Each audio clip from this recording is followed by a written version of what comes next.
Olá, seja muito bem-vindo ao Povo de Humanas, um podcast feito por pessoas que têm sérias dificuldades para dividir a partir de 2 algarismos. Diretamente dos estúdios Passarinho, na cidade de Maceió, em Alagoas, o Povo de Humanas busca discutir variedades. É feito para debater educação, política, entretenimento e cultura em geral.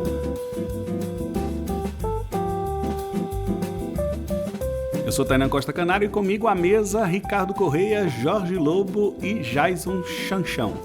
Para você que precisa aprender a fazer colar de búzios, instruir-se no que diz respeito à fabricação de miçangas, seja muito bem-vindo ao podcast predileto da esquerda cirandeira brasileira. Está no ar, o Povo de Humanas.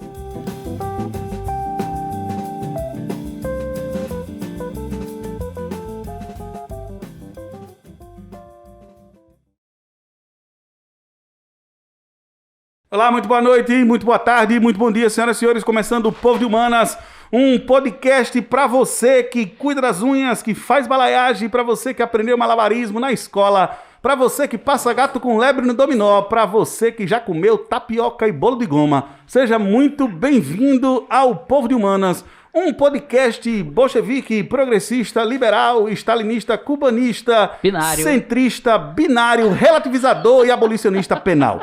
Sejam todos muito bem-vindos, você que faz comparações esdrúxulas de laranja com banana, você que não consegue debater meia hora sem citar a burguesia, você que é classe média branca e se beneficiou dos programas do governo social Lula, e para você que não consegue ficar 15 segundos sem mexer em alguma coisa, sejam todos muito bem-vindos ao Povo de Humanas, notícias educacionais, Exame Nacional do Ensino Médio, além de fatos aleatórios do cotidiano e mais outras circunstâncias que eu não me recordo agora e que provavelmente Ricardo Correia vai querer desenvolver, porque afinal de contas, segundo o Data Jorge, ele fala 30% de todo o podcast. Olá! Eu prometo falar menos aqui. Também falarei menos hoje, então já passa a fala do Ricardo para Chanchão.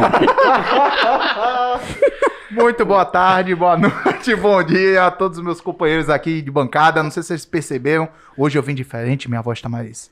suave, melhor, aparecendo suave, no mic. mais aveludada. Gastei uma grana fenomenal aqui com a minha nova máscara. É isso aí.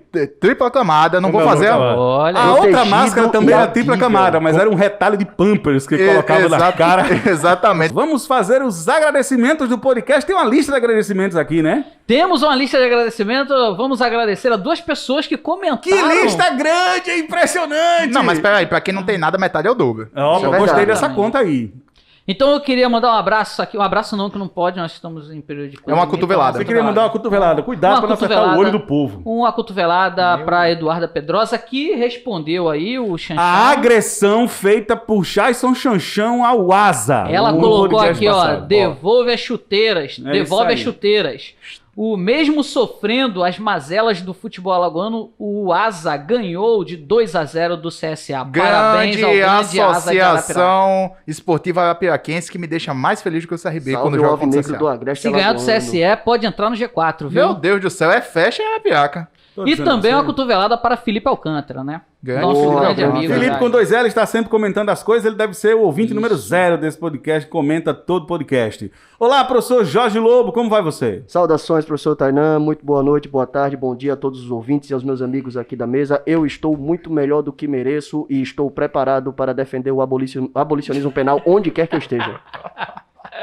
Ele é provocativo! Essa esquerda progressista, relativizadora. Eu não me meto, eu tô em cima do mundo. Passa o álcool pra cá pra eu tirar esse veneno. Gente, Filizola, como é que você tá?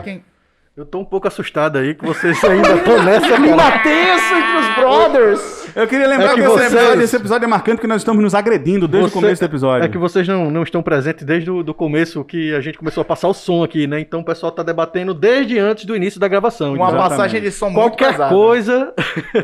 Gente, parece o Carlos Alberto falar do time lá da MSI, do Corinthians, né? Que dentro de campo todo mundo se protegia, um tocava a bola pro outro, mas fora de campo era só confusão. Aqui é Rincon e Marcelinho Carioca. Vocês estão pensando que a gente é amigo, isso é tudo personagem. Exatamente. Aqui é mais briga que os irmãos Gallagher do Oasis. Exatamente. Só a passagem de som já durou 25 minutos. A parada aqui só a passagem é ódio. de som. A parada aqui é ódio. É o que o podcast não pode mostrar. Ok. Exato. Estamos gravando esse podcast no momento que eu vou jogar logo a notícia do Exame Nacional do Ensino Médio, que é a única dessa semana do Exame Nacional do Ensino Médio. Importantíssimo. Importantíssima, que saiu o edital novo do Enem. Confere? Confere. Confere. E o que está inserido no edital é o que muita gente já havia antecipado, muitos dos nossos alunos e alunas já estavam se preparando para isso. Você vai ter que passar toda a prova do Exame Nacional do Ensino Médio de máscara como medida protetiva para combate à pandemia do Covid-19. Você poderá levar também uma máscara reserva, né, dentro dos seus pertences. Então, você pode trocar de máscara durante a prova. Ai, Jorge, não quero usar máscara, que me sufoca. Eu não consigo ficar 3 horas de máscara sentado numa cadeira. Treine desde já. Vá Exatamente. respirando de máscara, faça seu simulado de máscara. Exercício de máscara. Exercício de máscara. Esse é o que nós chamamos de novo normal. É né? isso O aí. novo Beijar de normal. máscara. E leve uma máscara reserva e Comer troque de de máscara, máscara. e Lembrando troca que de você precisa máscara. trocar de máscara a cada 2 horas, então é importante ter uma máscara reserva, é obrigatório. Exato. O que ficou na dúvida, que muitos alunos estavam se perguntando, e eu queria que ver isso com vocês, né? É se a gente vai ter a possibilidade de você ter que ficar de máscara o tempo todo. Isso. Sim. Mas você tem que tirar a máscara para comer e beber água. Não come. Aí qual vai ser o lance? O fiscal vai relativizar isso? A gente vai perder a prova quando tirar a máscara para tomar uma Eu aguinha? acho que vai poder Não, fazer. vai- Eu sei vai que- relativizar. Eu acho que vai relativizar, né? meu irmão? Mas Mas lanchar é mais estranho, Mas se né? o candidato ele tirar a máscara ou ele não permanecer com a máscara por alguma razão, ele será automaticamente Alguém acha que essa retirado do medida é prédio. errada? não, Não, é sempre necessário. certeza. Mas assim, o Jorge falou, pareceu, não sei se ele não quis dar esse tom, mas as pessoas ouvem, parece que é tom de brincadeira. Gente, tem que treinar a fazer de máscara mesmo, viu? é Então, verdade. Tem que treinar Você- tudo, meu irmão. Tem Você que vai treinar, fazer, tem que fazer treinar simulado tudo. em casa, você simula com máscara. É mais ou menos como foi, pegando um paralelo com o futebol, né? A seleção na década de 70, a seleção de 70, que chegou um mês antes lá no México pra se preparar, ir para o canto onde tinha altitude e tal. Então você vai ter que treinar, porque é assim que treinar você vai tudo. jogar. Tem que treinar tudo, tem que ficar de máscara, tem que treinar ficar 5 horas sentado numa cadeira, tem que fazer simulado numa cadeira um pouco mais desconfortável, que você não sabe como vai ser a cadeira da escola que você vai sentar. Exatamente. Tem que treinar. Isso vale pra qualquer prova, qualquer concurso, creio eu, né? Que você tem que, porra. Muita gente pensa que é só o conteúdo que vale, que vai passar na prova quem tem, assim, a maior aptidão, o maior conhecimento técnico, o maior conteúdo. Mas não, você tem um inimigo que é o tempo, você tem outro inimigo que é a resistência, então passa na prova também aquele que está mais bem preparado em todos esses elementos. E por isso, algumas vezes, aquele aluno que não tem nem tanto conhecimento quanto o outro, mas ele se preparou melhor em diversos outros pontos, ele acaba tendo mais vantagem para passar nessa prova. Treinar absolutamente tudo. E não pense que isso é menor, porque até se você tá desconfortável na hora de fazer a prova, seja com a sua máscara, seja com o lugar de sentar, seja com calor, seja lá com o que for, isso pode abalar o seu psicológico. E você com o psicológico abalado, a lembrança do conteúdo e fazer a prova com tranquilidade já vai ser muito mais difícil. Então, quem tem um vestibulando em casa, quem tem um concurseiro em casa, ajudar ela a se preparar, não encher o saco na véspera da prova, é muito bom também. Ajuda as pessoas. Ou então, quando acabar a prova, perguntar: e aí, como é que foi? Rapaz, isso é terrível. Nossa senhora, nunca pergunta. Isso é terrível. Nunca meu faça irmão. Nunca isso, cara. pergunta. Ou então, depois, quando termina a prova, você fica comentando as questões. Não faz Com a isso. pessoa, tá ligado? E antes da pessoa entrar na prova, tem muita família, muito colega que cria o clima de tensão aleatoriamente, né? Tem essa coisa de se preparar para o Exame Nacional do Ensino Médio. Agora, não pensem vocês que estão nos ouvindo e vendo agora que é só Enem não, viu? Quando você for fazer sua prova de residência, sua prova de monitoria, toda essa preparação entra. Você vai ser testado a vida inteira se você escolher alguma coisa na sua carreira acadêmica. Se você escolher viver, né? Você vai ser testado o tempo testado a vida todo, inteira. infelizmente. Mas, Então você se Felizmente, prepara na para fazer verdade. prova. É por isso que eu falo para os meus alunos que isso daqui não é um preparatório do vestibular, isso daqui é um preparatório para a sua carreira profissional. Então por isso você não pode assistir às aulas remotas que você tem hoje na sua cama. Você tem que ter um espaço, você tem que ter uma cadeira, porque é ali que você vai fazer a sua prova, então você já precisa ter um comprometimento profissional. Você já não está mais num nível de escolaridade em que precisam te ensinar a pegar na caneta ou alguma coisa. Então você precisa saber selecionar os seus conteúdos, porque hoje tem uma infinidade de conteúdos, uma infinidade de lives, uma infinidade de material, e tem muito aluno que confunde um pouco de ser estudante e ser colecionador de conteúdos e de lives. É e o de tudo famoso isso. fotógrafo do print, é o E- criador de print. Colecionador de caderno colorido, né, também. Tem De um negócio- papelaria também, É, né? ó. Colecionador de produtos de papelaria e colecionador de aulas online. Isso- Isso daí não faz ele passar. O que ele precisa ter é um foco, uma concentração, saber quais são os elementos de fato, quais são as ferramentas que ele efetivamente precisa. Caderno colorido não faz ninguém passar no vestibular. O que faz você passar no vestibular é, de fato, você saber o que você precisa melhorar, qual é o seu rendimento, como é que está a sua performance, como é que você pode evoluir o seu desenvolvimento e a sua performance. Nada contra os letres, hein? Se isso ajuda Não. você a memorizar as coisas, o que o Ricardo está dizendo é que isso não é mais importante do que o próprio estudo. É você conhecer seus próprios limites. Parece um papo meio motivacional, mas Não, você parece conhecer... meio coach, baixou um Conhece- coach agora na gente. Não, mas é você, Não são técnicas. é você Mas conhecer é. os seus limites, os limites do seu corpo e do seu intelecto. Quanto você consegue estudar, como você consegue estudar. Eu lembro do nosso aluno, ano passado, o Vitor, que ele foi primeiro colocado em medicina. Quando ele terminou a fazer a prova do Enem, aí ele já tinha mais ou menos uma noção de quanto ia tirar de nota. Eu conversei com ele. Ele disse o seguinte: Chanchão, sabe qual foi o meu segredo? O meu segredo foi estudar menos que o ano passado. Então, eu já sabia o que tinha que estudar, eu estudei menos, eu consegui me divertir, andar com a minha família. Agora, só um mais. adendo, Xanxa. Isso não ele significa... sabia que ele tem que estudar menos porque ele estudou mais. Isso, não, mas ele sabia... Porque tem gente que fala assim, eu só aprendo estudando de meia hora. Já Não. estudou uma hora, não, só estudo meia. Não, tem gente que tem umas aí você técnicas, não vai tem aprender gente que nunca. tem umas técnicas muito estranhas, né? Tipo, estuda 10 minutos, faz uma leitura qualquer em 10 minutos e descansa 10 minutos. Gente, se eu fizer isso, eu vou dormir. Ou então Exatamente. estuda com aqueles papelzinhos coloridos, que eu não vou falar o nome da marca aqui, mas estuda estuda- colando aqueles que- papelzinhos Direitos coloridos. autocolantes coloridos. E geralmente é assim, Isso, eu vi na exato. internet uma reportagem de um cara que estuda um 10 cara minutos. que passou um com cara que isso. passou, estuda 10 minutos, ele só estudava anotando o papelzinho colorido lá e colando. Aí ele estudava 10 minutos, corria, deitava numa rede, plantava uma bananeira, depois 5 minutos ele dormia, depois 5 minutos ele marcava o gabarito. Então eu vou fazer também. Exatamente. É o Ah, cara Eu já estudo lascou. 10 minutos e descanso 2 Não, já semanas. lascou pra mim esse método aí, porque eu não sei plantar bananeira. Eu nunca aprendi nem a dar estrelinha. Nunca? Que criança frustrada você foi. Eu fui. Solte uma, Jorgeão, sobre o Exame Nacional de Ensino Médio ainda, solte outra. Bom, a gente já tinha falado algumas vezes que a maior parte do ensino superior no Brasil está na iniciativa privada, né? E a universidade pública é restrita a uma pequena parcela. O Enem é a porta de entrada para o ensino privado superior no Brasil. 3,5 milhões de estudantes usam a sua nota no Exame Nacional do Ensino Médio para diversos programas do governo federal, como o ProUni, como o FIES, para conseguir bolsas ou descontos em matrículas e mensalidades. Com o adiamento do Exame Nacional do Ensino Médio, nós temos o acesso de cerca de 3 milhões de estudantes no ensino superior. Isso foi um levantamento feito pela Associação das Instituições de Ensino Privadas. Nós teremos 3,5 milhões de alunos com seu acesso comprometido. Eu não cheguei a fazer um juízo de valor sobre essa questão e ainda vou precisar de um tempo para processar isso, mas isso mostra algumas coisas que nós já víamos debatendo, como as relações intrínsecas entre o governo federal e as universidades privadas, o quanto um programa do Estado pode potencializar o crescimento econômico do ensino superior privado e, efetivamente, o quanto os desmandos, né, do Ministério da Educação, o adiamento da prova, a falta de diálogo com os estudantes e com as entidades, tem prejudicado o acesso desses estudantes a essas universidades. Semana passada nós falávamos do vestibular da Universidade Estadual de Campinas. Hoje nós já estamos falando dos estudantes de ensino superior de entidades privadas. Então a gente está vendo uma série de complicações, uma série de dificuldades ao acesso ao ensino superior no Brasil. Notícia do Estadão. Chegou a hora dos podcasts na educação. Mentira! Mamãe, eu vou brilhar!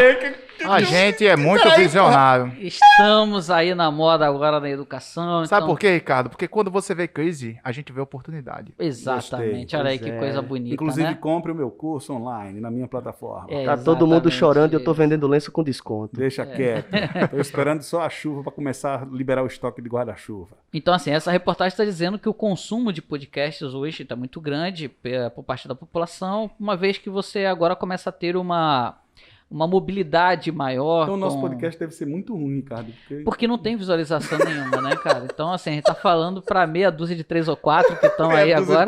Que são importantíssimos, são os São fofinhos e moram aqui, ó. São Eu sou porque nós importantíssimos. somos. E Então, você acompanha esse podcast desde o segundo ou terceiro? Deixa só um joinha assim pra gente ver que você existe e mandar um abraço.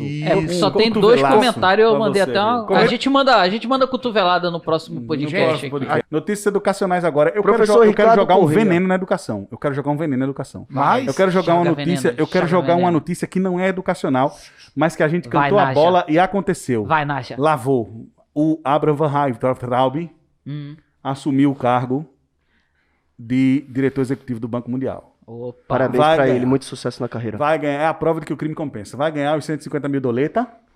O contrato é até 31 de outubro. Embaixador dos Estados Unidos no Brasil diz que o Brasil terá consequências com a Huawei no 5G. Com a o quê? Huawei. No 5G. Porque é uma empresa chinesa Sim. na qual o governo americano está tentando boicotar de todas as maneiras. Essa empresa, a Huawei, ela essa semana passou a Samsung e ela passa a ser agora a maior vendedora de smartphones no mundo. Então, como os Estados Unidos... Eu não sei como é que fala também, mas eu acho que deve ser Huawei. Ah, é isso? Huawei. É Huawei? Com H, né? Huawei. Huawei. Exatamente. Quem é especialista em Boa, Jorge. pronúncia aqui é o Ricardo. Huawei. Eu não sei como fala, mas manda aí. Então, mas é essa empresa aí chinesa, Sim. Huawei, que virou a líder mundial em venda de smartphones. Passou a sul-coreana. A sul-coreana que já competia com a empresa norte-americana, né? Então, os Estados Unidos estão tentando aí de todo custo prejudicar essa empresa. A gente sabe aí que tem uma regra de mercado em que os Estados Unidos têm um poder muito grande dentro da economia brasileira e eles estão tentando controlar a nossa atividade econômica. Eles não querem outras empresas atuando no mercado brasileiro. Isso mostra que quem gosta de liberalismo econômico é só adolescente realmente. Que os mercados eles se protegem, os estados que se intitulam liberais também são protecionistas, como é o caso dos Estados Unidos. Mas essa é uma marca dos estados nacionais sobre a era da globalização. Muito menos do que livre, ainda que o mercado se venda como livre, né, da ideia do livre mercado, os estados não são garantidores, por exemplo, de estado de bem-estar social. Os estados servem para garantir os lucros das multinacionais, das transnacionais, para garantir, na verdade, que o mercado continue funcionando. Então, a relação entre Estado e mercado, ela não deve ser distante, ou pelo menos como os liberais apontam. Isso é muito idealizado, é apresentado em livro e tal, mas na prática, quando a crise vem, quando o pau canta, quem salva as empresas é a injeção de dinheiro do Estado. Muito grandes prática, para quebrar. Essa frase é uma frase americana usada pelo Barack Obama para salvar a GM. Tem um filme, inclusive, da HBO, produzido pela HBO, chamado Grande Demais para Quebrar, que fala sobre a crise de 2008. Que o problema não foi nem no banco, no Lehman Brothers, porque ele tinha uma seguradora. E a maior seguradora do mundo é que virou e falou, olha, se me acionar, eu vou quebrar. E se eu quebrar, o reflexo na economia global será ainda pior. Então, por isso que o Estado americano teve que fazer uma intervenção direta. O Chomsky faz uma crítica muito severa a isso em Quem Manda no Mundo, o livro dele. Ele diz basicamente que não existe essa economia de mercado pregada pelos liberais americanos, e ele usa o termo liberal aí no sentido americano da parada. E aí isso inclui republicanos e conservadores, né? Sacou? O uso do termo liberal. E ele diz basicamente que enquanto o capitalismo corporativista, feito pelos grandes players e majors, pelas grandes empresas, existir da forma como ele se apresenta hoje, nenhum discurso liberal funciona. Porque nunca vai haver liberdade de mercado efetiva e, evidentemente, o capital monopolista acaba tomando conta de tudo. Então você tem pouca opção. Você entra... Aí é aquilo que eu de vez em quando brinco com o Jorjão. Você entra numa farmácia, você vai comprar ou Johnson ou Unilever, e as outras opções que seriam variadas são muito poucas. E o Estado deixa muito claro isso, até com o nosso ministro da Economia, né? Paulo Guedes. Ele lá, os pequenos, infelizmente, a gente tá aqui para salvar as grandes empresas. É uma coisa que eu acho interessante. Mas aí o argumento que os caras usam, Jorjão, é que as grandes empresas são as que dão mais empregos e blá blá blá. Esse é o argumento. Mentira, cara. A fortuna do Jeff Bezos, dono da Amazon, cresceu 13 bilhões em um dia. E ele corre nesse ritmo para ser o primeiro trilionário do mundo ao ano de 2026. Enquanto isso, os relatos de trabalhadores da Amazon que não têm folga para ir ao banheiro, que recebem quase menos do que um salário mínimo, que sofrem condições extremamente precárias de trabalho, são abundantes. Os trabalhadores da Amazon estavam tentando produzir greves esse ano, antes da pandemia, coisa que é proibido, e então eles tiveram muita dificuldade de se organizar, eles não têm sindicato, mas chegou numa condição tão precária de trabalho que eles estão se mobilizando para protestar contra. Então, enquanto a gente tem um cara que em um dia enriquece 13 bilhões de dólares, com 10 bilhões de dólares você conseguiria construir casa para todo mundo nos Estados Unidos. Queria lembrar que as grandes corporações continuam lucrando em tempos de pandemia. Com 10 bilhões de Seu dólares. pequeno negócio e o mercadinho da sua família fechou, quebrando. mas as grandes corporações continuam lucrando. Saiu uma pesquisa sobre isso na UOL, né? Isso que vocês estão comentando aí, que fortuna de bilionários no Brasil cresce 34 bilhões na pandemia. Enquanto a gente bate recorde de desemprego. Teve até aquele episódio que viralizou na internet com um dos coordenadores gerais do Sindicato dos Metroviários de São Paulo, Altino, com o repórter, esqueci o nome do O repórter. repórter, eu esqueci também, mas ele é Bocardi. do Bocardi. Isso, Bocardi, que ele questionou o metrô por estar fazendo greve. Globo News /Globo, né? Aí o Altino, O Altini deu uma resposta muito legal. Ele disse, a gente não queria fazer greve. Absurdo é você não noticiar e aí as pessoas não ficarem sabendo que os bilionários estão lucrando cada vez mais na pandemia. Isso é um absurdo. 10 bilhões de dólares, você resolve a questão habitacional de todos os Estados Unidos da América. Você tira todas as pessoas da rua. 10 bilhões de dólares na cotação atual são 50 bilhões de reais. Quando o Ciro fala, o que é que vocês acham quando aquele lance que o Ciro fala de... Eu me perco nos números. Quando o Ciro fala, também perco nos números, mas ele fala uma coisa que não é falada só por ele, não é necessariamente um discurso cirista isso aqui, que é a questão do imposto sobre lucros e dividendos. Não é imposto sobre capital gerado, é imposto sobre lucros e dividendos. Isso é fundamental. Que é um fato conhecidíssimo que só 2 países, o Brasil e a Estônia, não cobram imposto sobre lucros e dividendos. Quando sobra, depois que paga todas as contas da grande corporação, o lucro, os 7 bilhões de lucro do Itaú, tá ligado? Não paga, do Bradesco, do Itaú, etc. Não paga imposto sobre lucros e dividendos. A gente precisa conversar sobre imposto no Brasil, não necessariamente no sentido de aumentar ou diminuir, mas no sentido de quem paga. Porque a questão passa a ser de onde vem o dinheiro que possa pagar as coisas. E aí fica se deve ou não pagar imposto. E quem paga e quanto paga. Exatamente. A discussão fica sempre no campo da moralidade, do imposto é isso, imposto é aquilo, imposto é feio, imposto é bonito. Só que, na verdade, você tem que cobrar imposto para ver quem vai pagar o negócio. Não é necessariamente se vai pagar ou se não vai pagar. É quem paga e por que paga. E quanto paga também, porque não adianta você... Como é que você tem uma taxação de uma cobertura de impostos praticamente proporcional, a mesma coisa para os pobres e para os ricos? Como é que o pobre vai pagar o tanto de imposto quanto um multimilionário paga? É meio estranho essa proporção aí, né? É isso que acontece. E aí tem uma defesa que a meu ver, liberais brasileiros bem tacanhos fazem, que é a defesa de que as grandes corporações geram mais emprego, por isso elas pagam mais imposto, e isso é ruim. Né? Essa falácia pequeno-burguesa, para usar um termo que seria muito mais justo aqui, o Ricardo falando do que eu, devido aos outros podcasts, mas isso é uma falácia pequeno-burguesa, essa coisa de que os empresários são afetados, etc. Quanto mais a crise se aprofunda, mais as grandes corporações lucram. Se você não enxerga erro nisso... Mas a distância entre os países ricos e países pobres aumenta.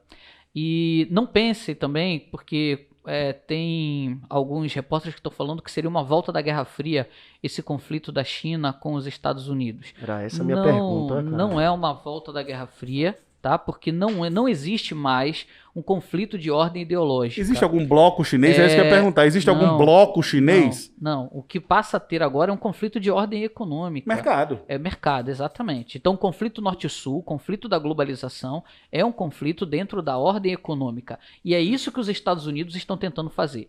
Eles estão tentando defender as suas reservas dentro dos países subdesenvolvidos. A partir do momento que empresas chinesas entram no Brasil, elas estão tirando espaços de produtos europeus, norte-americanos, e isso vai enfraquecendo essas potências econômicas do controle desses países subdesenvolvidos. E se você acredita nessa vibe de comunismo chinês invadindo o Brasil, acerta você, pelo amor de Deus. Não tem nada disso. Para no tempo da Lagoa Azul, lembra da Lagoa Azul? Eles estão invadindo o Brasil devido ao desenvolvimento tecnológico que eles estão produzindo, devido à produção industrial gigantesca que eles têm, devido ao alto grau de competitividade que eles transformaram o capitalismo mundial.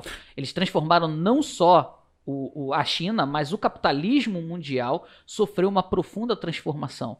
Você consegue crédito de uma forma muito mais rápida nos bancos da China do que em qualquer outro banco. A economia chinesa é atrelada ao fator ouro, né? Então, é bom lembrar isso. Ela não flutua conforme o dólar. Então, assim, eles se adaptaram muito bem ao sistema capitalista e eles estão jogando o jogo do capitalismo. Então, não é uma volta da Guerra Fria. Não existe aqui um conflito ideológico. E nem produtos chineses são xing-ling ruim, não sei o quê, né? Também tem isso, né? Já foram. Já foram. Mas assim, se você pega a Coreia, também já foi. Na década de 90, um produto da Hyundai, eu não sei se posso falar o nome da empresa. Pode, claro que pode. Um produto da Hyundai era conhecido até aqui no Brasil como um produto ruim. E carro francês também. O apelido era "é ruim e daí". Carro francês também era assim. o que eu posso comprar, então é ruim daí. Ou o Fiat 147 era um carro bom. Um produto italiano também. Mas não sei não, vai nada do meu tempo. Exato. Então assim, hoje um produto sul-coreano apresenta uma credibilidade muito grande. Então você tem a Samsung, que mostra aí que era a maior vendedora de smartphone no mundo, e agora foi superada já pela China. Então por isso que essa quarta revolução industrial, ao que tudo indica, será dominado pela China. O saldo tecnológico chinês, ele é gigantesco. É o país que hoje mais investe em tecnologia. Em Surreal. 2024, a China superará os Estados Unidos, será a primeira economia do mundo. Economicamente isso. É tipo como uma corrida onde o segundo colocado, o terceiro colocado, ele vem disparada e os Estados Unidos não olhou pro retrovisor. Hoje tem E uma aí, competição meu de povo? mercado. E Que aí? fique bem claro que ninguém aqui está defendendo a China, o governo chinês. A gente precisa olhar para o Brasil. Então, assim, você deixar de ser submisso dos Estados Unidos e passar a ser submisso da China não melhora e nem piora a situação Você do continua Brasil. submisso, né? Exatamente. Você só mudou de patrão. Então, É que nem o garotão que acredita no estudo de história do Brasil, que se a gente fosse colonizado pelos holandeses, a gente teria teria um destino diferente. A gente teria sido uma grande... Vai na Mauritânia. Vai na África. Que você vai A Mauritânia... ver que- Vai na Mas se a Mauritânia. gente sofrer com o imperialismo Vai no chinês, a Suriname. gente vai viver melhor. Mas eu defendo a China, velho. Eu defendo a China. Mas É isso mesmo? não é um papo pra agora, não. Deixa eu falar. Eu acredito que tem sempre um chinês que joga as coisas melhor do que a gente. Não, se Ah, você de for fato. uma pessoa, se na China, Ah. você for uma pessoa com um talento raro assim, Ah. você for 1 em 1 milhão, Você é normal. na China tem tipo 10 mil de você. É só fazer as contas. Eu sou ruim de conta, mas eu acho que eu entendi. Isso não é nem proporcional, porque na China tem mais gente, nem nada disso. É porque há um investimento do governo chinês em desenvolvimento intelectual. Não, Xanxão, é porque esportista. você tá jogando no celular aqui, aparece um filho da mãe chinês que tem 10 mil pontos a mais que você e ganha de você em 5 segundos. Mas isso é um mesmo. projeto do Mas governo. É um não projeto só do o governo. chinês. Aí você analisa, você tem um japonês que vai fazer a mesma coisa, Nossa. você tem um sul-coreano que vai fazer a mesma coisa. Você tem um nível asiático, né? Que é outra, que é o level asiático. Na China fácil, tem um médio, programa de difícil e treinamento. asiático. Na Mas China até tem um o programa César. de treinamento do governo, que é o Clash Royale pra todos, meu irmão. Que eles fez um exército Clash Royale para internacional pra derrubar a galera. Clash Royale pra todos. Pense, se você joga Clash Royale aí, ó, me adiciona. Maguila no Clash Royale, tamo junto. Maguila, é o meu apelido Deixa no Clash pra lá, Royale. não quero É nem saber Maguila. o porquê. Porque é isso, pô. Porque Cuidado eu sou com um o lutador Holyfield. que sempre perde. Eu luto, eu sou bom, mas eu perco no final. Xanxão? Notícias, vou trazer uma notícia aqui que a gente comentou parte dela na semana passada e ela atualizou agora no dia 31 que o ministro do STF, Alexandre de Moraes, ele ampliou a multa e intimida o presidente do Facebook no Brasil por não cumprir bloqueio das contas dos bolsonaristas, que ele tinha pedido para que o... Ele bloqueou as nacionais e Isso. tentou bloquear as estrangeiras, as sediadas na internet fora do Brasil. Mas aí foi negado. Multa já aplicada nos últimos 8 dias soma 1,92 milhões, diz ministro do STF. Danada, Ou seja, danada. a corrida contra as fake news, ela continua no país e o STF está de olho. dá A gente nada e se precisa der entender pouca uma coisa. coisa sobre internet. Vejam se eu não Eu tô... acho isso muito triste, cara. Não, isso é totalmente. A gente precisa entender uma coisa sobre internet. A justiça não vai acompanhar a velocidade das fake news e das redes. O trâmite do judiciário não irá acompanhar. É impossível combater via medida judicial. O Arthur já falou isso aqui pra gente. Sim. Quando a gente combater, o negócio não vai adiantar. O Alexandre de Moraes vai dar 500 canetadas e quanto mais ele der, mais se multiplicam perfis e mais a rede se fortalece. Só contra a tecnologia resolve problemas ligados à difusão de notícias falsas e à rede de ódio que existe na internet no Brasil. O que eu acho triste é ter que ficar regulando as redes sociais. A internet nasceu e as redes sociais para você ter um ambiente de fato livre.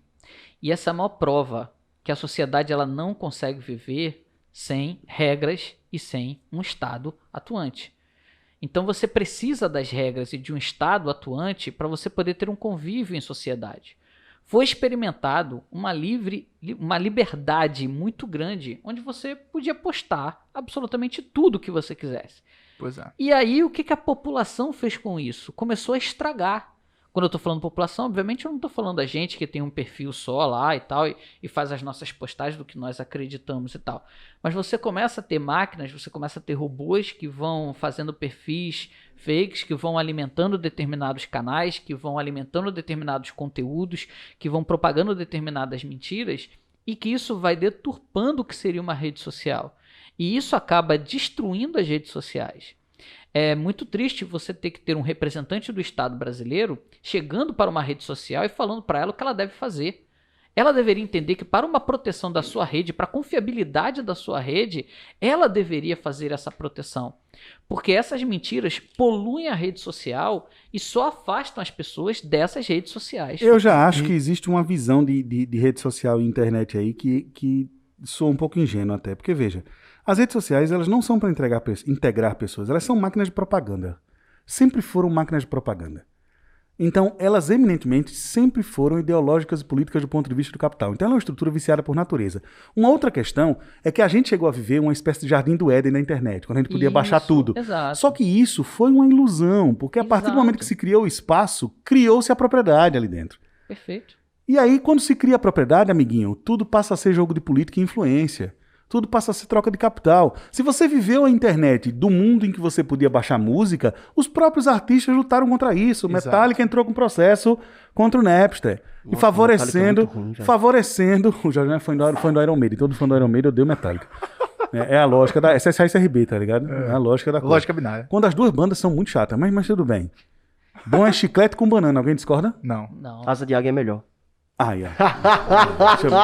E aí? Não, parou. Vou gravar, pra poder cortar na edição essa parte, porque não tem como ouvir uma coisa dessa aqui nesse podcast. Sim, mas o raciocínio tá legal. Asa de águia é melhor que chiclete com banana. polarizar, vocês não entenderam, não. Asa de águia é melhor. Mas aí o que acontece é o seguinte, o que eu queria dizer a respeito da internet é que a gente viveu uma espécie de jardim do Éden em relação à internet. Isso. Porque, na verdade, coisa ruim sempre foi publicada, Xanxa. Exato. Na Isso- Underweb, isso- tá isso ligado? isso nada tem a ver, pelo menos não é a minha intenção e acredito que dos demais colegas, em dizer que não pode ter politização na internet, que o debate político não pode existir, muito pelo contrário. Eu acho que ela tem um papel importante de Vai ser a politização ágora das virtual, pessoas, né? Assim, se você lembrar, por exemplo, as revoluções dos processos democráticos que aconteceram no norte da África e no Oriente Médio, chamada Primavera Árabe, não gosto muito desse termo de dizer que é a revolução da internet, mas a internet cumpriu um papel importante. Porém, Importante, mas o povo foi pra rua. não, mas Ricardo, você, naquele podcast você falou uma vez isso e você insiste. Ninguém tá dizendo que vai ter transformação no Twitter, mas o Twitter é um bom lugar de propagação de ideias. Rapaz, não, Tudo no caso, bem, não só teve isso, mas eu transformação. não tô sendo contra isso também, não. Sim. Tô sendo contra o maquinário que é feito. com Então, perfis falsos. era isso que eu acredito ia o falar, seguinte, tô dizendo, cara. porque parece, às vezes, esse discurso de dizer o seguinte, internet não é espaço de política. Olha o que é que deu. Deu nesse conjunto de fake news, dessa propagação de notícias falsas. Não é isso também, não pode jogar o bebê junto com a água suja. O que a gente tá dizendo é o seguinte, é como essa internet, os meios de comunicação, não só a internet, mas a internet como principal meio de comunicação hoje, principalmente para os jovens e tal, ela está sendo utilizada. Fake news, elas ajudaram a eleger presidentes e vão continuar. E todo dia aparece uma plataforma nova que a galera não vai entender como funciona. Por exemplo, Jorjão, outro dia eu caí no Discord. Sim, o Discord, a plataforma de áudio. Bicho, é impressionante. Agora, todo dia, quando você pensa que você entendeu uma plataforma, aparece outra que cria um shape na comunicação e difunde a informação de uma maneira completamente diferente e gera interações. Cara, a internet, ela, como toda ferramenta humana, como a educação, nós debatemos na semana passada, ela tem a tendência a reproduzir todas as ideologias que nós já temos inerentes à nossa condição social atual. Tanto é que a gente cansou de ver dispositivos de reconhecimento facial sendo programados de maneira racista, né? Softwares inteiros que são pensados dentro de uma mentalidade racista. Em resumo, a internet é uma tecnologia extremamente revolucionária. E o espaço criado pela internet é o espaço do futuro. A internet é um direito humano fundamental por associar direito à associação, direito à liberdade de expressão e direito à inovação, que são direitos consolidados na Declaração Universal de 48. Só que, como toda tecnologia, ela pode ser apropriada para um fim reacionário. Então a gente tem um potencial muito grande de uso da internet, e o que aconteceu foi justamente o fenômeno que o Tainan observou, ocorreu um cercamento da internet.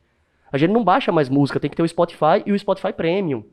A gente não baixa ou compartilha vídeos, tem que ser tudo pelo YouTube. Isso. E a gente sabe o quanto essas plataformas agem na base da ganância. São as multinacionais, são as maiores empresas do capital internacional. Eu acho que só são superadas pelo petróleo e olhe lá. Eu acho que não são superadas. Essa em é uma alguns pergunta, eu queria aspectos. saber esse número.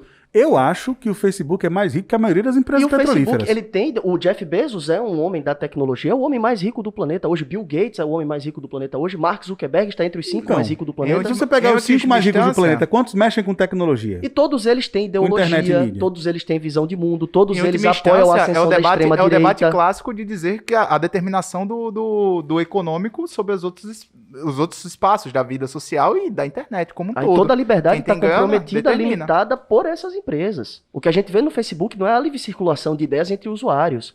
Porque teve muito conteúdo censurado, muito conteúdo que é limitado, até mesmo o alcance das publicações são limitados com base na sua posição ideológica.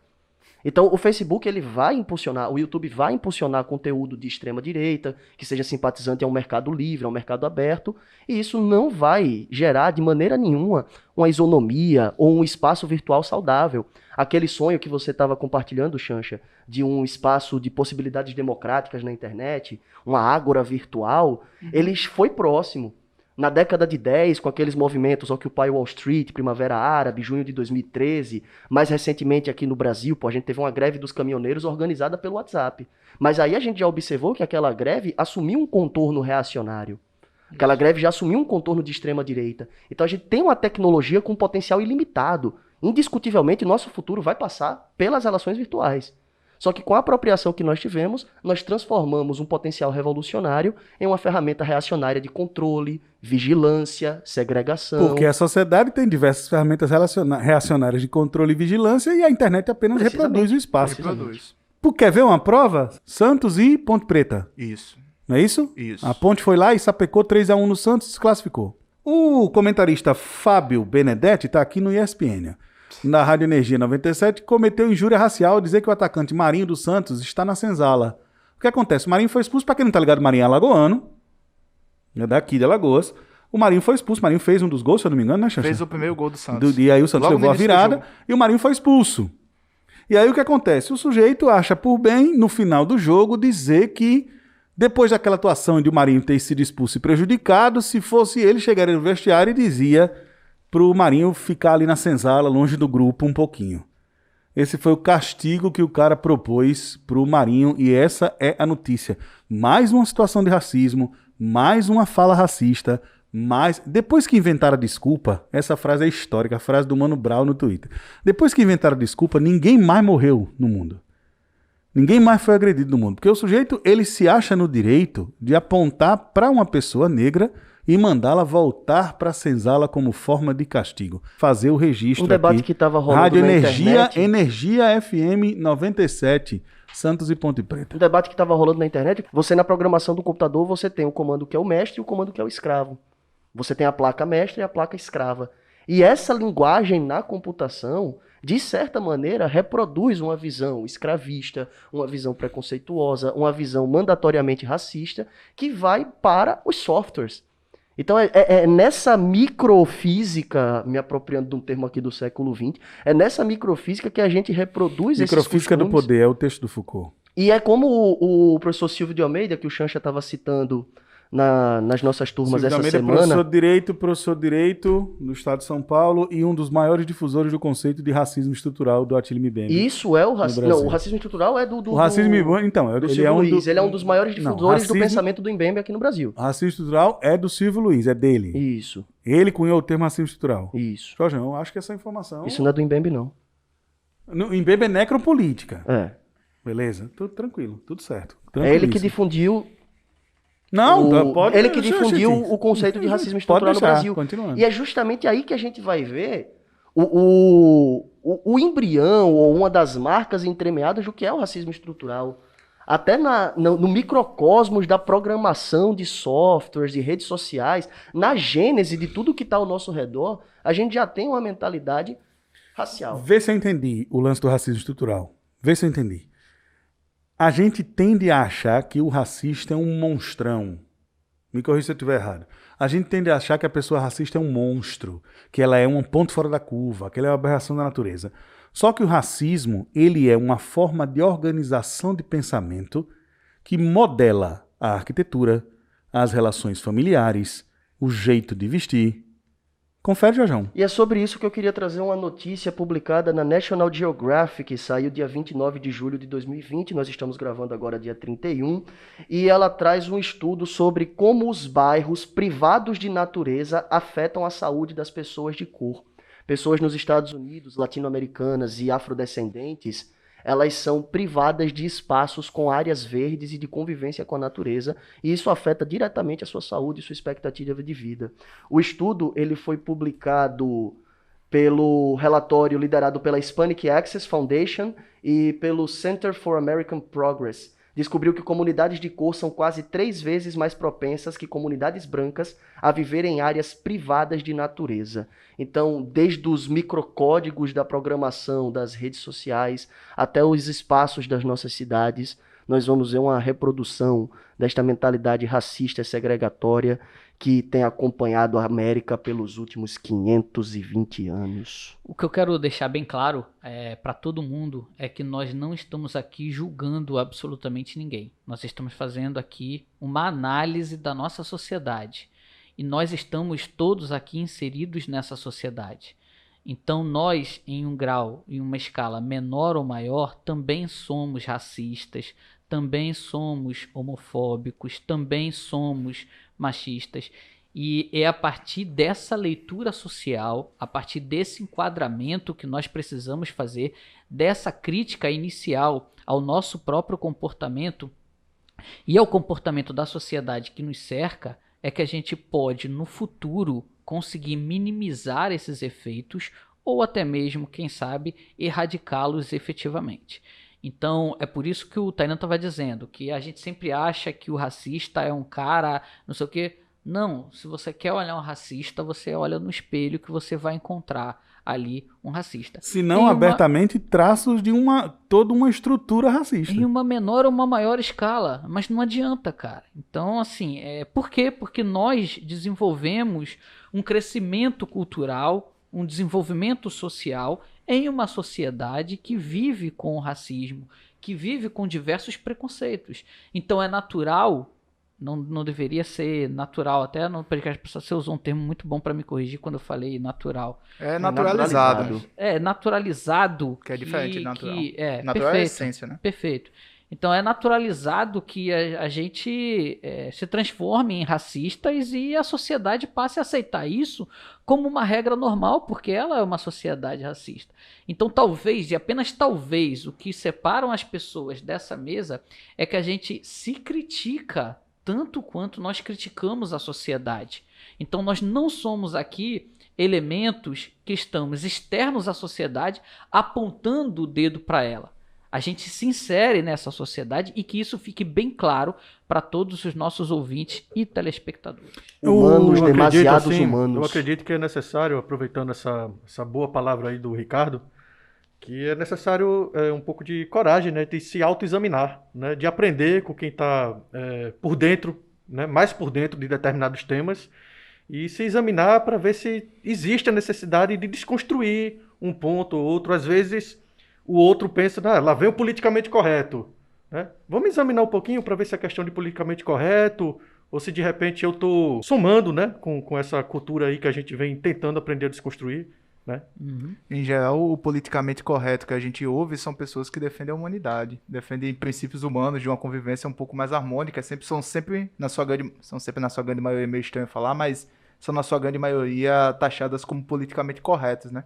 É tipo, o cara já vê alguns elementos na sociedade como alheio, e você, dentro do grupo social que você vive, é alheio por enxergar isso. Então é o chato, o politicamente correto. E eu acho que esse exercício da autocrítica que o Ricardo falou é importante. Porque será que a internet está preparada para esse exercício da autocrítica? Por exemplo... Não, é a gente que tem que estar preparado. Sim, não, tô e isso é o mais difícil de todos. É você olhar no espelho e você falar, tô vendo um racista. O radialista pediu desculpas. O radialista foi o radialista que ofendeu o Marinho. Sim. Foi pro Instagram, fez um texto de 5 parágrafos. Em 3 parágrafos ele reitera o pedido de desculpas. Ele reitera. Ele diz, olha, eu falei uma atitude racista, e aí? É fogo no racista mesmo? Como é? Essa é a pergunta. Ou esse direito à reconstrução que o Arthur citou, esse direito a desconstruir-se, a perceber o próprio erro, também vale para quem pede desculpas? Até que ponto o ato racista é estrutural e até que ponto ele é intencional? Eu acho que ele tem que pagar pelo que ele fez.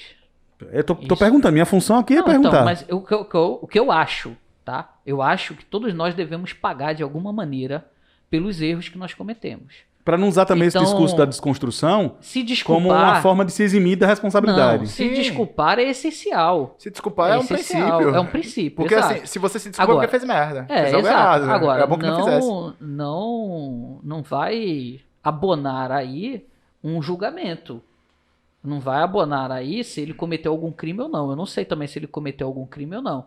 Precisa ver, conforme a legislação brasileira e tudo mais. Precisa principalmente conversar com o Marinho para saber como é que o Marinho se sentiu extremamente ofendido Ele e fez agredido. postagem no Instagram chorando. Chorando. Então, assim, Fazendo o que tem que fazer, chamando o racista de velho. Isso daí mostra que não é uma frase no Twitter ou em qualquer outra rede social de pedido de desculpa que vai ajudar ou vai consertar em alguma coisa. Que bom que ele se desculpou, mas que agora vai ter que pagar pelas... Tomara que seja sincero, como a gente não tem sincerômetro. Então, mas aí a gente vai ter que agora Não existe um medidor, né, Xancha? ele vai Daqui ser- pra cá você tá perdoado. Na minha Daqui pra cá... concepção, ele tem que ser punido. Sim. E depois a gente vai avaliar para ver se o comportamento dele social vai ser merecedor daquele pedido de desculpas e da punição que ele vai ter que pagar e tal, essa punição. Ou não, se ele Porque reproduzir de novo o erro, mostra que ele não aprendeu nada e que aquele pedido de desculpa também não valeu de nada. Tem até uma política gringa aí, eu acho que dos Estados Unidos, né, que sofreu uma agressão verbal de um político e o político depois pediu desculpa, mas foi uma desculpa bem meia-boca, assim, bem claramente Desculpa meia-boca, pra quem né? se sentiu ofendido. E aí ela tem um discurso bem interessante que está circulando aí sobre esse tal pedido de desculpa desse político. Foi a Alessandra Ocasio-Cortez, ela é representante da Câmara dos Deputados por Nova York. É uma das deputadas mais ativas na nova esquerda norte-americana.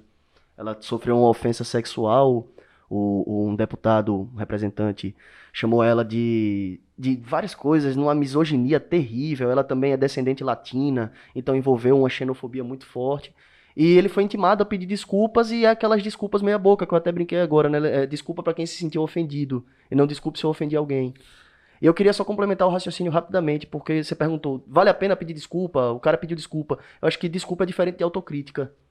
Que era o que a gente tava falando. É esse ponto que eu queria O cara tocar, pediu Jorge. desculpa porque a justiça foi mobilizada. Pronto, Porque o Jorge agora falou o que eu É, queria falar. verdade. o cara, Pode ser porque também. se isso não tivesse acontecido, é Ele provável talvez que não tivesse senzala pedido. estivesse no vocabulário dele até hoje. E posteriormente. Uma coisa é você fazer autocrítica e dizer, caralho, as minhas atitudes hoje foram racistas. Pô, hoje eu talvez tenha me comportado mal, eu fui um cara que me posicionei errado na sociedade, mas, porra, amanhã eu vou tentar fazer melhor. E outra coisa é você ver uma comoção nacional, onde você é, obviamente, o acusado, né? Você tá no centro, e você dizer, desculpa quem se sentiu ofendido. E tirar de cu. Perfeitamente. Meus amigos, eu queria levantar um ponto interessante nesse debate aqui, que é um debate que toca em várias circunstâncias. Desde circunstâncias relacionadas a racismo, Black Lives Matter, etc, etc. Eu queria lembrar aqui uma série de pesquisas que são feitas, elas partem nos Estados Unidos e chegam no Brasil. Existe uma pesquisa do Ministério Público de São Paulo, datada de 2016, e existem pesquisas de 1998. Repara que coisa louca isso aqui, e eu queria que vocês conversassem junto comigo para ver como é que esquerda e direita, como é que esse dado está sendo usado nos debates da internet, pelo que eu vejo aí afora, beleza? A ausência da figura paterna na formação das crianças vem sendo apontada nos Estados Unidos como um dos fatores determinantes dos maiores problemas sociais do país, criminalidade e pobreza. Do aumento da delinquência juvenil e da gravidez na adolescência ao mau desempenho acadêmico das crianças criadas só pela mãe. Isso, nos Estados Unidos, desde 1998, se fazem pesquisas com isso. No Brasil, tem uma pesquisa do Ministério Público de São Paulo, de 2016, que diz basicamente o seguinte: 42% dos jovens infratores do universo de 1.500 não têm o pai em casa. E aí, eu quero saber de vocês o seguinte, porque esse dado, ele costuma ser utilizado pela direita e ele costuma ser utilizado pela esquerda. Pela direita em defesa da família monoparental e aquela coisa, etc. Mas o que eu quero saber de vocês é o seguinte: até que ponto estabilidade familiar e pobreza entram na história, e a opinião de vocês a respeito da questão da figura paterna. Esse é o ponto. Se procede, se não procede, se vocês acreditam nessas pesquisas, se não acreditam. Eu acho, cara, que a estrutura familiar, ela é imprescindível para qualquer desenvolvimento social, para qualquer desenvolvimento comunitário e individual. É indiscutível que o núcleo familiar, me desculpa entrar aqui na área da sociologia, é o primeiro dos grupos, Tamo junto. É o primeiro dos grupos e é onde você vai formar todas as suas paixões, todas as suas verdades. A psicologia vai entrar nesse debate aqui para explicar a formação dos seus complexos identitários. Então é da família onde vão partir todas as premissas. Muita gente à direita, na minha visão do debate, defende a família heteronormativa, a família monogâmica, aquele modelo de família tradicional que a gente conhece. Papai, mamãe, 2 filhinhos e o cachorro. Precisamente. E a gente sabe o quão opressivo, o quão excludente é esse modelo familiar que silencia, por exemplo, famílias com 2 mães, famílias com 2 pais, famílias de mães solos, né, monoparentais, efetivamente. Então, é imprescindível a constituição familiar para o debate social. A gente tem diversas pesquisas, não nesse sentido, mas eu estava vendo a demografia médica. O número de médicos no Brasil foi uma pesquisa encomendada pela USP, saiu em 2018 e é divulgada pela Fiocruz. E eles mostram que a graduação da mãe influencia na escolaridade do filho. Então, se você tem uma família cujos pais tiveram ensino superior completo, é muito provável que os descendentes, né, concluam também o ensino superior, logo, não entram no crime, têm um emprego estável e por aí vai. Então, a gente precisa falar da constituição familiar. Estabilidade e planejamento familiar são políticas muito, mas muito importantes em qualquer estado para o desenvolvimento de qualquer sociedade.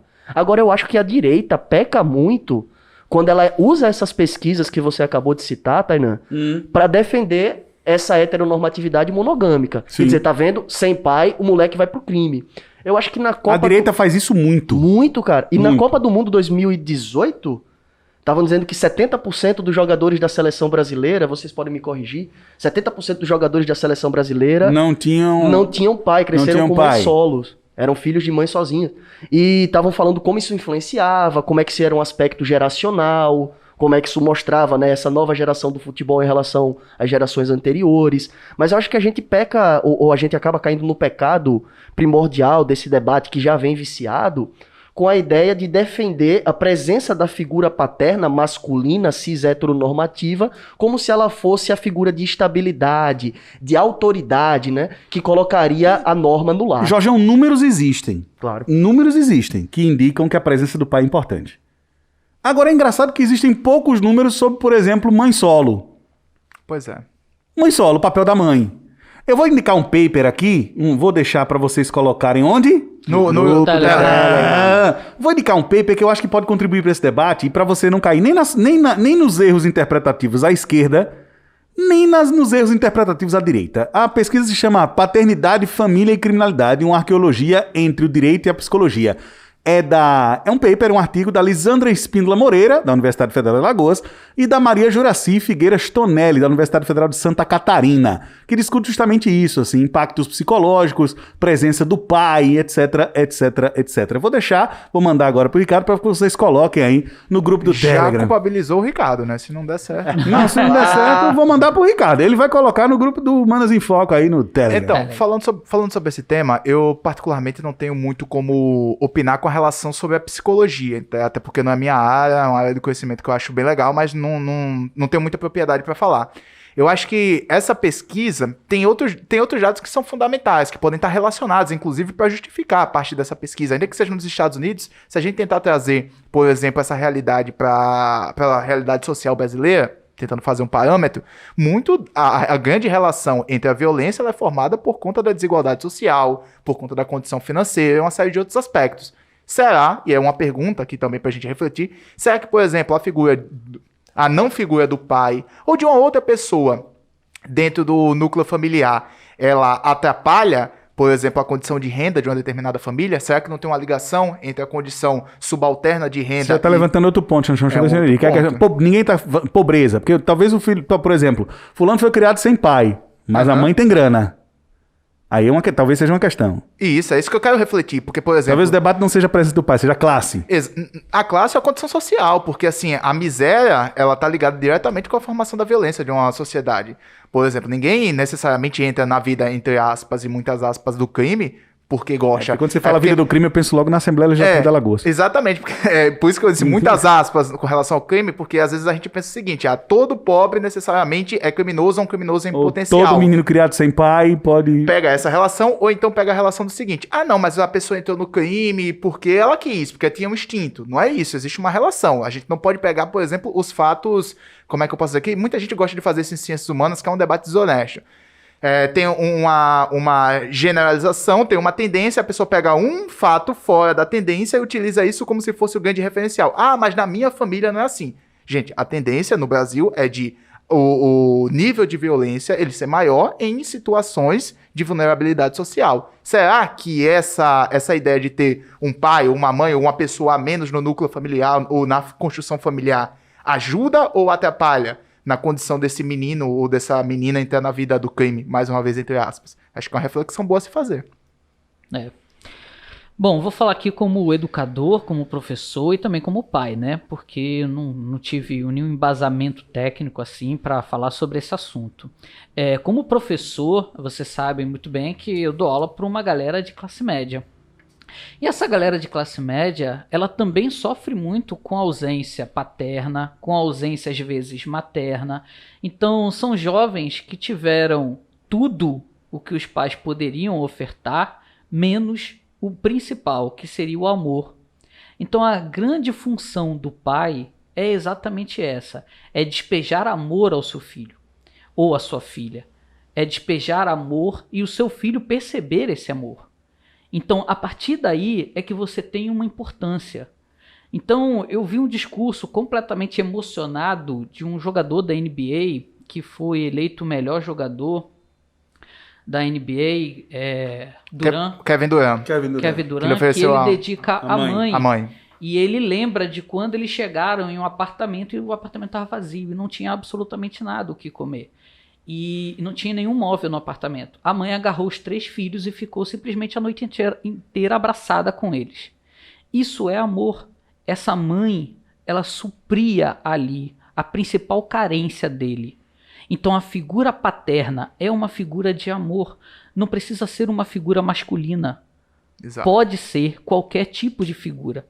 O grande problema é que existe uma ausência de amor, existe uma ausência de preocupação.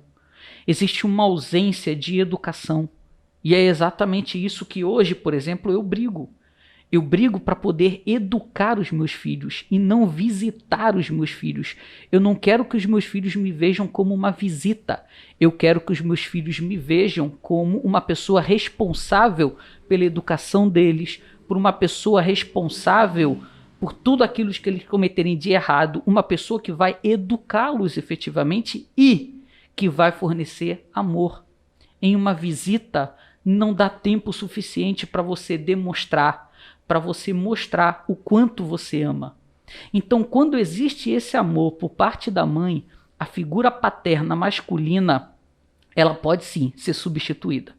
E aí, quando você faz uma pesquisa como essa, em reformatórios, você está pegando uma galera que já foi jogada para lá. Você não está pegando, por exemplo, uma galera da classe média aqui que sofre da mesma maneira que esses reeducandos que estão lá dentro. Porque eles estão sofrendo aqui. Eles são abandonados, eles são extremamente carentes pelo amor do pai e da mãe. Mas o pai e a mãe paga isolada, paga cursinho caro, paga livro, paga viagem para eles. Ocupar o tempo que não pode dar, né? Mas eles não conseguem ainda. Criação assim. É tempo, né? É presença e tempo. Exato. É isso. Exato. É isso. Então você pode ter 2 mães, você pode ter 2 pais, você pode ter uma avó e uma mãe, você pode ter todas essas figuras. O grande problema é que quem vai para esses reformatórios é uma população negra e pobre. E por mais que você queira evitar isso, é isso que você encontra lá dentro. E essa população é uma população que não recebe caderno, que não recebe alimento, que não recebe pai, que não recebe absolutamente nada. Então se passa a justificar absolutamente qualquer coisa para justificar aquela criminalidade ou aquele comportamento. Deixa eu ver se eu entendi. Muito embora existam números que apontem que a ausência da figura paterna pode vir a ser um fator decisivo, não existem números para aquilo que é essencial, para indicar uma coisa que é meio óbvia e que talvez nem precise de números, Crianças amadas têm menos chance de cometer É crime. isso. Fazendo esse papel e substituindo por amor É engraçado, aos seus filhos. engraçado também eu estar levantando esse ponto aqui, porque eu fui criado, eu sou de uma família de 4 irmãos e sem pai, né? E cometeu algum crime? Não delito? necessariamente. Eu queria lembrar um episódio histórico. aqui. Não Eu- necessariamente, Não necessariamente. é ótimo, eu né? gostei dessa. Não necessariamente, depende do conceito de crime ou delito, mas tipo... Exato. O único crime foi contratar o Jorge. Deixa quieto. O único crime foi amar demais. Agora, veja, e aí, mano, o Jorge é afeto. Agora, veja, o que acontece é o seguinte, ó. Eu queria lembrar um ponto aqui ocorrido com a minha mãe. Que se ela um dia ver esse podcast, mãe, um grande abraço. A minha mãe Salve, dona casou aos Celina. 16 anos. Ela tinha 3 filhos, me teve, eu fui o último, nasci quando ela tinha 29 anos. O que acontece é que minha mãe foi a primeira pessoa da rua a ter um aparelho telefônico. Veja como é essa sociedade que a gente vive. E na época a linha telefônica era muito cara. Pra caramba. Demais, sacou? A primeira ligação telefônica que a minha mãe recebeu no telefone que ela estava na casa dela foi um trote, chamando ela de puta e perguntando quem foi o macho que deu o telefone pra ela. Essa é a sociedade que a gente vive. É essa maneira que a sociedade que a gente vive trata uma mulher que criou seus 4 filhos sozinhas. Sozinha, no caso. Então, muito embora eu tenha levantado a pesquisa, eu levantei a pesquisa para dizer que, muito embora existam dados, o dado por si só também é sujeito a leituras sociais. Sim. Correlação não é E o- necessariamente causa, né? E um dado isolado, ele não necessariamente traz uma resposta Aí, efetiva. aí eu também queria dizer isso. O dado ele não é isolado. Existem dados muito fartos eu não a respeito falei, do... eu não falei dessa pesquisa, eu tô dizendo uma pesquisa. Se você faz a pesquisa, você não tem não é nessa pesquisa em si, certo? Sim. Se você não tem um método correto e as perguntas corretas, você chega a uma resposta errada também. Aí você vai estar É o justificando método. a figura heteronormativa, É o cis, método. quem não tem família, é pai, mãe, meu irmão. É, a Tami Miranda. Aí começa, aí É. vai agredir o filho da Gretchen, o filho, né? Ih, Aí vai agredir o filho da Gretchen, aí vai pagar de gatão no Twitter. Enfim, aí a gente vai pra lá vem o do Brasil Arthur. descendo a ladeira. Eu gosto de ouvir um rapper, que é o Emicida, né? Sim. E na sua obra, se eu não me engano, tem um momento que ele fala em uma música sobre a perda do pai e como a mãe trouxe esse amor, né? E como isso levou ele para um caminho que não é o caminho da criminalidade. E se não me engano, eu acho que já ouvi outros rappers que... O Black Ou ele que faz não, uma que Então, pergunta. assim, eu não Traz esse ouvi o traçado, Emicida e é mais ou menos o que eu acabei de falar. É, aqui. mas o Mano Brown Tu ouviu tem o CD o Mano novo Brown e do Negro Black Drama Alien, Tatu? cita. Tu já ouviu o CD novo do Black Alien? Não, O Abaixo de Zero, Hello Hell. ainda não. Muito massa, velho. Tem um trecho que ele fala assim: pra onde o mundo vai, pois aqui nenhum tem pai e todos têm armas. Eu acho que é mais ou menos É mais ou esse menos tópico isso. do O Mano debate. Brown cita Família Brasileira 2 contra o Mundo, Mãe Solteira de um Promissor Vagabunda. Exato. Em Negro Drama. Então, aí você É um precisa retrato, tomar né? É um cuidado. recorte, né? É um recorte. Então, né? você precisa tomar cuidado para você não caracterizar, então, que todos os detentos é porque não tem essa figura paterna em casa. Na verdade, você tem um problema social muito grande, que é a falta de amor. Entendeu? Então, você precisa dar amor aos seus filhos. Não importa se você vai ser pai ou não, mãe, se você é avó, você dando amor, você substitui absolutamente ai, qualquer professor coisa. Ricardo, o afeto é Meu irmão, revolucionário o mesmo, Ricardo hein? tá um poço de amor nesse podcast hoje. Eu queria convidar você, nesse ou nos próximos episódios, quando você se sentir à vontade, para falar sobre uma questão chamada alienação parental aqui. Que eu acho que esse debate familiar é um debate interessante e ele tem várias frentes. Uma das frentes é a alienação parental. Na verdade, hoje o que mais se discute no sistema jurídico é alienação parental e tem crescido muito a alienação parental Daria no um Brasil. ótimo tema de redação, No Jorge. Brasil, eu tenho vários dados sobre alienação parental. Mas eu acho que a gente não deve misturar as coisas. Não, uma tá? coisa é uma coisa. Não Exatamente, nesse. exatamente. Arthur. E deixa eu falar uma coisa só aqui que você falou que eu tô muito amoroso e que normalmente eu não sou assim. E realmente eu não sou, não. Eu venho de uma universidade da UFRJ que era sempre algo que exigia o máximo da gente e que não tinha realmente uma relação de sentimento. Mas a universidade não tem que ter amor, não. Mas olha só, eu fui aprender o que era amor efetivamente agora, quando eu tô pagando as disciplinas do doutorado e que foi um capítulo inteiro só falando sobre amor. E aí eu comecei a falar. Quando eu vi o capítulo, Bicho, você eu falei. tem noção do que você falou, é engraçado agora. Então, porque eu debochei da hora. Deixa eu. Termina, Termina que eu vou não, contar uma não. reação engraçada de quando você me contava as coisas. Vai. Eu olhei e falei assim: não, é sério que eu tô aqui e eu vou discutir amor com essa galera? Amor em sala de aula? Eu preciso passar o meu conteúdo. Bicho, ao término do capítulo, eu vi o quanto era importante realmente Bicho, isso é um doutorado, é uma igreja, porque você tá iluminado. Não é igreja. Aí é que tá, porque existem dados e comprovações. É sobre a educação, né? Que a educação, ela funciona muito melhor na base do amor. Através do carinho, do afeto. amor, exatamente. Eu tenho uma dica de entretenimento. Xanxão, se você falar errado essa palavra de novo, se você falar essa palavra errada de novo, eu vou ficar muito chateado com você. Vai, entretenimento. Vai lá, entretenimento, vai. Entretenimento. Vai lá, isso. Pronto. Você consegue. Eu consigo, eu sou capaz. Agora vai, vou comer creme cracker e dar uma dica de entretenimento, vai. Vou comer creme cracker e vou dar uma dica de entretenimento. Como foi? Eu não entendi. Por que vocês estão rindo?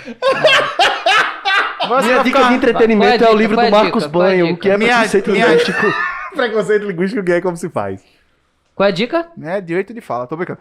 Minha dica de entretenimento é um documentário da Netflix, Street Food, que são sobre comidas na América Latina. Deixa eu adivinhar, o Xanxão vai dar uma dica de entretenimento de gastronomia. Boa. O bolo de amêndoas com fitas feitas de coração de libélula não tem aqui. Eu vi a foto, tava lindo esse bolo, viu? Inclusive eu vi uma foto igualzinho no Pinterest. Parecia É difícil, viu? Tu pegou não é lá, difícil foi? não, porque não, Get Images, tinha lá embaixo Get Images. É difícil. Tu não viu não? Get Images. A parte mais bonita do bolo do Xanxão foi a marca d'água. Deixa. Ali é muita técnica. Sim, mas esse documentário é bem legal, tem falando sobre diversas... Xanxão, eu fiz uma torta, o nome dela é Palato. Eu fiz uma torta. Eu também imagino, eu só imagino, né? Porque o cara prometeu que ia trazer e não trouxe. Cadê? Eu só não sei, eu não sei qual é o momento que isso daqui é nota de repúdio e não dica de entretenimento. Tá bom. Vocês estão se atrapalhando aí todinha. Não, vá, continue. Aí você, street food. Isso. Manjo muito. Comi eu e o Jorjão hoje traçamos aí. A gente Street food. Manja muito street food.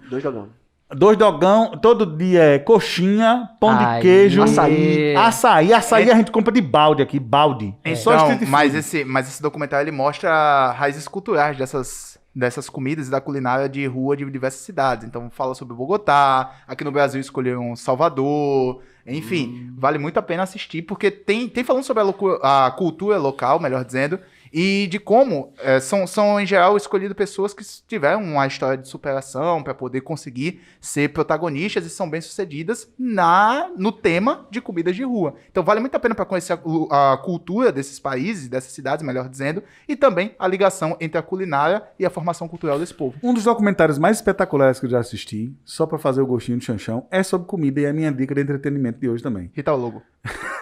Hero Dreams of Sushi. Quase. Boa.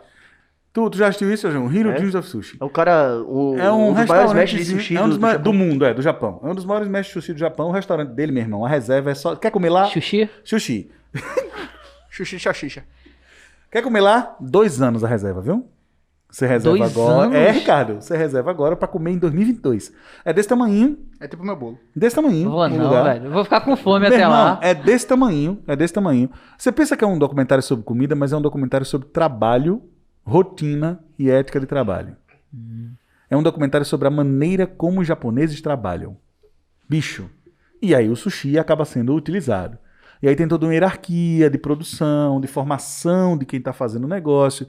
É simplesmente espetacular. Hero Dreams of Sushi. Eu tinha outra dica de entretenimento, mas eu darei em outras circunstâncias. Deixa eu perguntar uma coisa aqui pro Ricardo. A dica gastronômica do amigo aqui, Xanxão, melhorou hoje? Melhorou um pouco, né, cara? Mas ainda continua com esse negócio de paladar exótico aí. É um instrumento que... de dominação olha da aí, a burguesia paladar sobre a classe exótico só porque é trabalhadora. diferente do Mas dele. sabe por que eu não vou reclamar Ele essa trouxe uma semana? carga cultural. Não. agora. Aí eu vou ficar do lado do Ricardo. Não é paladar exótico que é diferente dele. É paladar exótico porque você quer, por exemplo, que eu vá arrumar amêndoa pra colocar no bolo. Não, Raspas de a gente, amêndoa. nós estamos... Ó, vem cá. Uma coisa é uma coisa, outra coisa é outra coisa. Uma coisa é o meu bolo, outra coisa é o street food, o que eu disse aqui. Minha dica de entretenimento é o EP que foi lançado neste ano de 2020 do projeto musical Cães de Prata. Vocês podem encontrar no Spotify. Eles lançaram o Fitas para o Terceiro Filme, protagonizado aí pelo nosso amigo Matheus Borges. Conta com 5 músicas e 6 músicas. Vale muito a pena conhecer Cães de Prata, Fitas para o Terceiro Filme. Ouçam boas músicas, projeto autoral aqui de Maceió. Participação de diversos outros músicos, como João Gomes, Ivana Fontes. Muito bacana o projeto, fica aí a minha dica pra vocês. Boa. Eu quero deixar uma dica aí também. Já que eu tava falando do Emicida, o Tainan é muito Tá aprendendo, né? Ouvir Emicida ainda, Tô né? aprendendo a gostar do Emicida, porque no rap eu sou igual o Ricardo na gastronomia. Eu gosto de rapper malvadão e que não é amoroso. Inclusive, esse disco novo dele tem uma piadinha com isso que é fenomenal. Que É. a neném dele balançando o chocalho, né? E ele, chocalho tem que balançar é forte. Porque rap é mal, rap tem que ser mal. Aí vem a música. Do fundo do seu coração. É uma piada ótima. É uma teoria. Pra mim, rap é música para ouvir antes de brigar. O É Emicida meio louco isso, né? Mas enfim. O Emicida falando de amor aí, né? O podcast Tanto Amoroso também hoje, né? O Emicida tem veio com uma música chamada Amarelo, né? Amarelo. Sim. E é uma música que fala sobre as diversidades, né? Aí, né? Tanto na questão da sexualidade, né? Como na questão das cores também. É uma música bem bonita, né? E veio o disco Amarelo, que é um disco diferente, né? Porque ele vinha sempre falando mais na questão mais violência, né? Das coisas. E depois... Lembrando que o primeiro EP do Emicida ainda é nessa pegada mais violenta, que é pra quem já matou cachorro a grito e tal, né? Ele tem uma parte da obra dele bem pesada, né? E veio com esse novo discurso, né? E agora tem um projeto audiovisual chamado Amarelo Prisma. E nesse projeto audiovisual ele dialoga, né, com a galera da comunidade, né, sobre saúde mental nesse tempo de pandemia e outras questões que eu considero bem importantes. Uma coisa que eu queria dizer é... E é lindo, assim, visualmente falando, pra quem trabalha com isso, É né? bonito. É igual o muito Baiana bonito. System. Você consome o som da banda e você consome o visual. Tem, que é a estética. Tem. A Bem legal. estética do Baiana System é foda. Ele chega a distribuir máscaras no show. Eu queria dizer uma coisa que o Arthur comentou aí que eu acho interessante, porque tem adolescente que nos ouve, né? Dos poucos que nos ouve. O fato de eu não gostar não significa que não seja bom. Exato. Então, por exemplo, Lógico, perfeito, o que a gente tende a achar que o que a gente não gosta, quando a gente é adolescente, é muito isso. Você gosta de rock, você gosta de forró. Tipo, por exemplo, eu definitivamente não sou fã do Emicida. E geralmente eu Não uso é o que o- o Tainan não é o- não gosta pra me inspirar, tá ligado? Tá ligado? Eu vejo que ele não gosta de uma coisa, eu vou lá e Vai lá e pode crer, gosta. É isso mesmo. Por quê? Mas eu respeito muito e sei... Eu tava dizendo isso hoje, porque às vezes o garotão ouve, ou a garotona ouve Chico Buarque. Construção. Eu falei, que música ruim. Pô, Peraí, que isso, vamos com cara. calma. Jovem. Primeiro você tem que aprender, assim, você pode não gostar de Chico Buarque, mas você tem que aprender que ali tem toda uma, com perdão do trocadilho, construção. Aí, amiguinho, Toda senta uma aqui. obra, né? Aí senta aqui, amiguinho, vamos aprender o que é fazer uma canção com 41 versos, todos em alexandrinos, com 12 sílabas poéticas, e todos terminados em paroxítonas, substantivos e adjetivos. O quanto isso é difícil de fazer, e depois você diz pra mim que não gosta, porque não gostar de uma coisa conhecendo ela é mais justo intelectualmente. Então, eu não sou fã do Emicida, mas o Emicida é um grande artista, e isso é inegável. E eu digo muito isso com Beatles. Eu não sou fã de Beatles. Mas alguém em sã consciência vai dizer que os Beatles não são importantes? Eu vou dizer, na verdade, que todas Você as disse músicas sua dos consciência, Beatles... eu nem ousei falar, né? Todas Eu as quero músicas continuar dos sendo Beatles ter foram sua compostas consciência. pelo Theodor Adorno, tá ligado? Você tá aí descrevendo um dispositivo da indústria cultural É a globalista. teoria, tá ligado essa teoria maluca da direita aí, Mas que todas eu as não vou- músicas dos Beatles foram compostas pelo Theodor Adorno. É, marxismo É cultural. sério, pô, que faz parte do marxismo cultural e o objetivo é dominar o mundo. Nossa. E que não faz o menor sentido, Lucy, no céu com os diamantes. LSD. E que o John Lennon era um agente da CIA. O John, você não sabia não disso não, que o John Lennon era um agente da CIA? Sabia não. Você não sabia que o Milton Santos era um agente Tô cubano fora infiltrado aí no desses capitalismo babados. globalista mundial? Tô fora desse Ah, babado. meu irmão, você tem que se ligar nisso, vocês estão por fora da espionagem. Dica de leitura. Bora pra dica de leitura, dê sua dica de leitura, Jorjão. Eu tô muito preso nesse livro, velho, é muito massa. Esse Se livro é chama foda. Mayombe, do Pepe Tela, é leitura obrigatória pra você que vai fazer o vestibular da FUVEST. É um livro muito bom, ele foi escrito na guerrilha de Angola, por guerrilheiros do Movimento pela Libertação de Angola, o MPLA.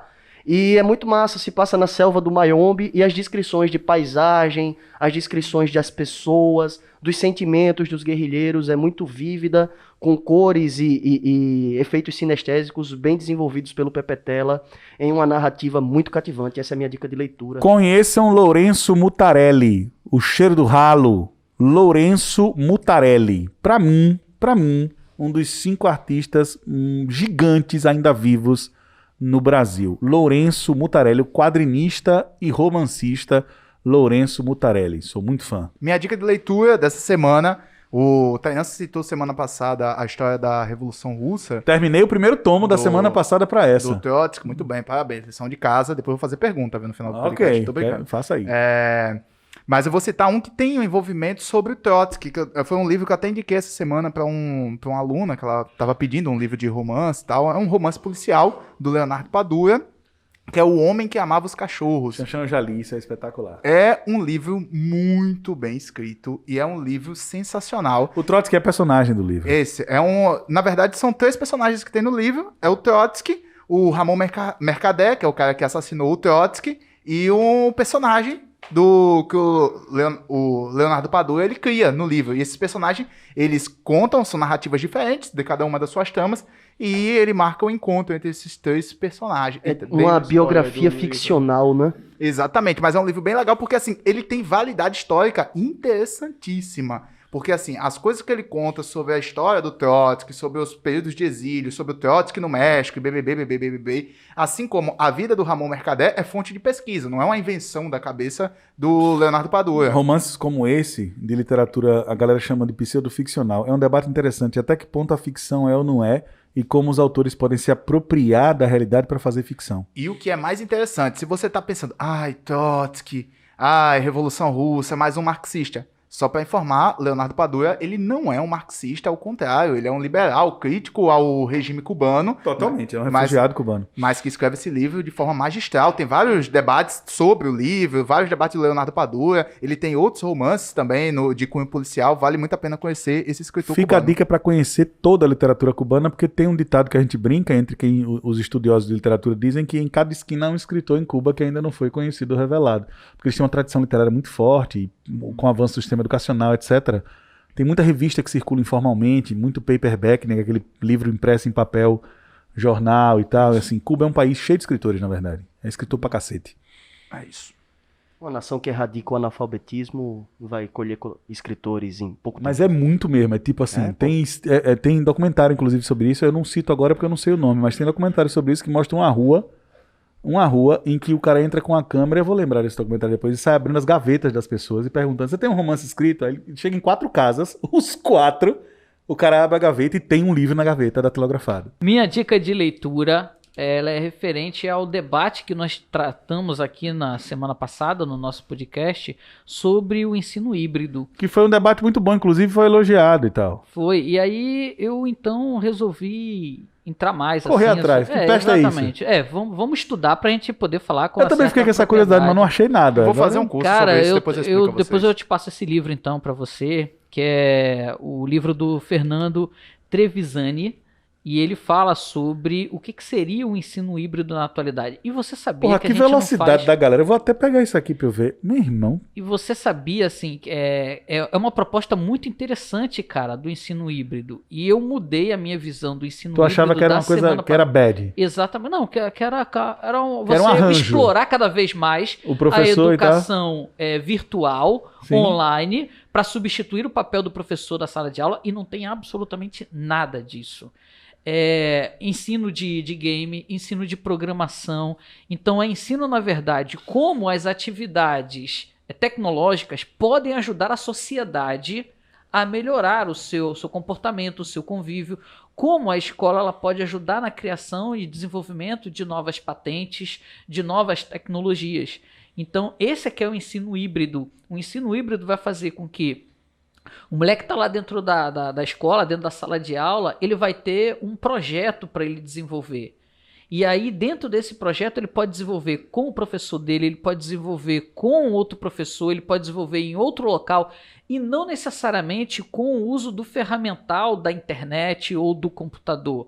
Então, o hibridismo é você sair da sala de aula e você começar a se comportar como se fosse um desenvolvedor. Sim, mas tem muito de tecnologia, não tem? Tem muito de tecnologia, tem muito. Tanto é que a gamificação, o principal dela seria outro tema de redação espetacular é o uso de jogos eletrônicos dentro do sistema educacional. Isso. Inclusive, o Jorjão é bom desse debate. Pronto, olha aí. Pessoal, ô Xanxão, o negócio é o seguinte. Briguei com você, mexi aqui no microfone. Briguei com você, mandei você pra Espanha. Mandou. Mandei você pra Portugal. Mandou. E você trouxe um substituto pro nosso amor. Pois é. E ele tem nome de marca de bebida. Chegou aí o Domenech. Domenech. Deu duro. Gabigol, Bruno Henrique, Domenech. Ô, Xanxa, o que você acha que se eu colocasse no seu currículo assim? Willarão. Se eu colocasse no seu currículo assim, Xanxão, principal realização na carreira, auxiliar do Tainan. Pô, mas peraí, você é o Guardiola, pô, não, cara. Cara, peraí, cara. Que isso, meu irmão? Auxiliar do Eu acho Tainan. que aí o Jorge pode falar melhor. né, velho? O seu auxiliar tá aqui, porque você vai perguntar pro O cara quer te substituir até na hora de ser auxiliar, vendo, velho. Cara, eu Gizão, quero dizer uma coisa. Eu tô assim. perguntando pro Xanxa o que é que ele acha dessa... Porque ele já tá alegre. Como nós adiantamos no podcast passado, Ah. temos Boa. um furo de reportagem. Jornalismo investigativo de qualidade. Esse podcast Olha está só, adiantado à Vamos frente falar do de seu qualidade técnica aqui nesse podcast. Torrente, trouxe o Torrente. Só quem assiste Fox Então, Sports ainda não sei entendeu. falar o nome dele. É Torrent ou Torrentia. Então, o Como Flamengo é, meu foi irmão? lá, Cara, Torrent É ou oxítona, Torrentia. paroxítona, Foi ontem, paroxítona. Não, já fechou, já fechou. Basicamente, torrente, oxítona, paroxítona, paroxítona. Então, eu tô jogando em Escolha. todas elas.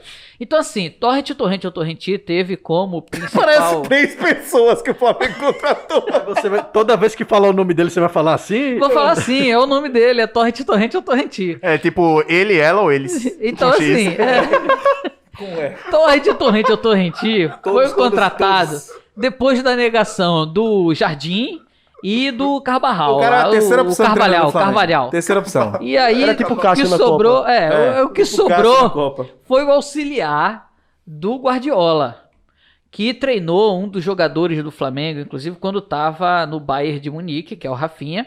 E o Rafinha elogiou muito, falou que ele sabe fazer um treinamento perfeito e tal, bota as peças ali e é aquele tic-tac, tic-tac, tic-tac. Até por isso que ele é não auxiliar, leva né? em lugar nenhum. Sim. Mas parece que o Flamengo vai jogar desse jeito a partir de agora. Eu só queria lembrar que esse papo aí envolve mais de 2 milhões de euros. Do jeito que você descreveu, Por parece um ano tipo, de contrato. Ei, Ricardo, a minha amiga Não, quer é te um- conhecer. É. Opa, ela é bonita, ela é muito gente boa. Exato. Ela é muito simpática. O Flamengo vai pagar pra ele e pros auxiliares 1 milhão e 200 mil Né? euros. 2 e pouco, dá 13 milhões de reais. Ah, 2 e pouco? É, meu irmão, 2 Ah, e tá. pouco. Mas assim, vai receber 1 milhão logo de cara do Jorge Jesus. Então aí já vai ficar só com custo realmente de 1 milhão. Ou seja, esse treinador ele vai ser bem mais barato do que o Jorge Jesus. Mas vai ganhar o que o Jesus ganhou? Então, aí assim, se ficar na metade, porque ele vai receber metade do que o Jorge Jesus recebia. É, Jesus Se e ele Deus, né, ficar com a também. metade dos títulos, eu já tô satisfeito Por também, mim, o Flamengo assim. contratava teria Givanildo problema, Oliveira. não. Duvido cair.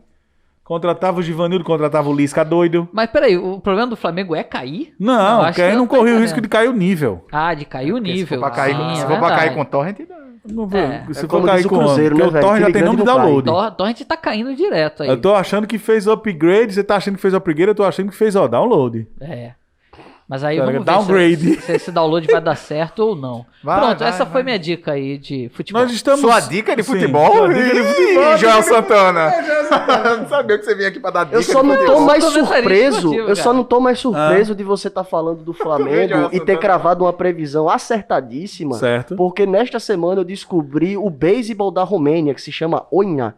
É o esporte nacional romeno. Lembrando que a Romênia é o país que tem o Como é o maior... nome do beisebol Peraí. da Romênia, Jorge? Oina. Deixa eu só fazer uma pergunta. Tem Rapaz, algum vinha- animal envolvido nesse Alguém esporte? sacrifica Não, é um a esporte cabra. totalmente de ótimo. Aí, humanos, pessoal, velho. não Só o tem animal envolvido humano. aí. Como é Só o... o Jorge, homem, repete, velho. por favor. Oina. Mas alguém morre, Agora não, né? imagine Oxina. o Wilson Witzel jogando... Oina. Pizza Vez jogando onha. Oina.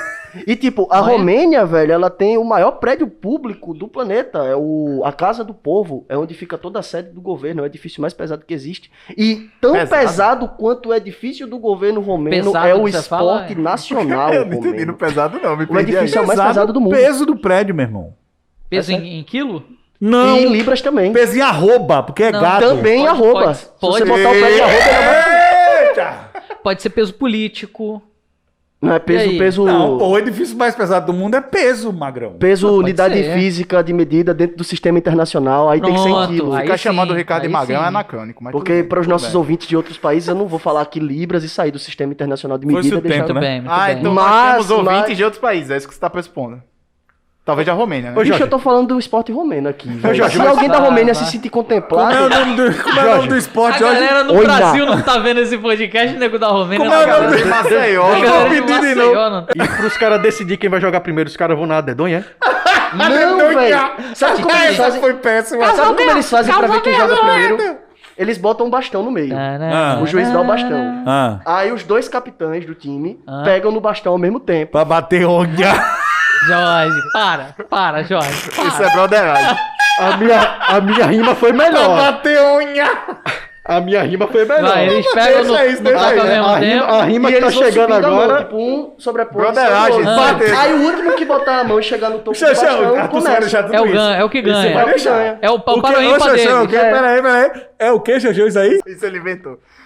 Esse esporte não existe, eu tenho certeza. É o quê? E essa é a minha dica de futebol de hoje. Conheçam o OINA, o Esporte Nacional da Romênia. Onde Não os era basquete? capitães... Não, o beisebol da Romênia. Minha dica hoje não vai ser uma dica de futebol, até porque teve uma crítica do Jorge na semana passada, que a gente só falava de CRB e de Flamengo. Então, é falar um pouco sobre a volta da NBA, né? A NBA voltou na semana passada, e uma coisa interessantíssima, que foi o principal destaque da NBA, não foi nem a quantidade de dinheiro, os milhões de dinheiro que foram gastos para poder arquitetar uma espécie de uma, entre aspas, uma ilha, que eles colocaram na jogadores, Disney, né? eles colocaram jogadores lá para eles não terem contatos, tal, não sei o quê, e não forçou os jogadores que quiseram ir, tal, não sei o quê. Pra terminar a temporada isolados. A grande maioria foi, então voltou ontem, mas o principal destaque não é isso. É o papel protagonista político que vários e vários jogadores da NBA tiveram nas manifestações do Vida Negras Importam, com as manifestações antirracistas nos Estados Unidos, e que a Liga aceitou os protestos dos jogadores, inclusive se apropriou, entre aspas, de parte dela, na sua divulgação e no jogo. Se vocês, não sei se vocês chegaram a assistir, mas as quadras dessa ilha lá tem vários dizeres antirracistas e políticos no entorno da quadra, e no chão dela, no piso da quadra, tem a hashtag Black Lives Matter. A NBA trouxe esse debate, que é um debate racial importante, inclusive pela composição étnico-racial da grande maioria dos jogadores. Eu queria citar um ponto aí que é interessante. O primeiro jogador, recentemente, nos últimos 20 anos, ergueu o punho, o primeiro atleta americano que disse, olha, não dá para continuar jogando sem denunciar o que está acontecendo com a comunidade negra americana, etc, etc, etc, foi o Colin Kaepernick, que era quarterback, lançador do San Francisco 49ers e que iniciou os protestos de ajoelhar durante o hino. Ele foi escorraçado, esculachado, perdeu emprego, etc, etc. Existe agora um movimento para tentar restituir a imagem dele e o emprego dele. Inclusive ele está processando a NFL porque tirou a carreira dele por isso. E aí ele exige uma moção de desculpas e exige a recuperação da sua carreira. Colin Kaepernick, que é um dos principais deles. E aí os jogadores da NBA, todos participaram de manifestações. Ok? Senhoras e senhores, vamos para a nossa nota de repúdio.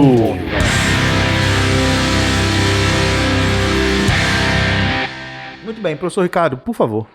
Cara, começar comigo, nota de repúdio? Não, eu começo com quem quiser começar. Eu posso começar. Você tá afim de repudiar. Eu sempre tô, na verdade, essa é a minha função, né? Ok. Repudiar, cozinhar, entreter e divertir. É uma pura chala. É uma mentira. Essa é a né? tua nota de repúdio já, né? Já foi a Já nota foi, de né? repúdio. Acabou, né? Acabou, né? Não, minha nota de repúdio, ela tem um conteúdo satírico sério. Então, minha nota de repúdio vai ao SBT. O sistema... Oi? E não é nem por causa Silvio você... Santos é ladrão. Não, rapaz, não é por causa disso. Não é porque a telecena, que é um negócio que eu acho que só serve pra enganar minha mãe. Minha mãe talvez seja a única pessoa não viva sou. na face da terra que ainda compra a telecena. Epa, aí você tá esquecendo da minha. A tua mãe compra também? É 2-0. Vocês estão Porra, você tem esquecendo duas dos pessoas, porque a ouvintes. gente Coloca nunca aqui ganhou. embaixo nos comentários se você ainda joga na telecena. Porque o Silvio Santos tá ganhando.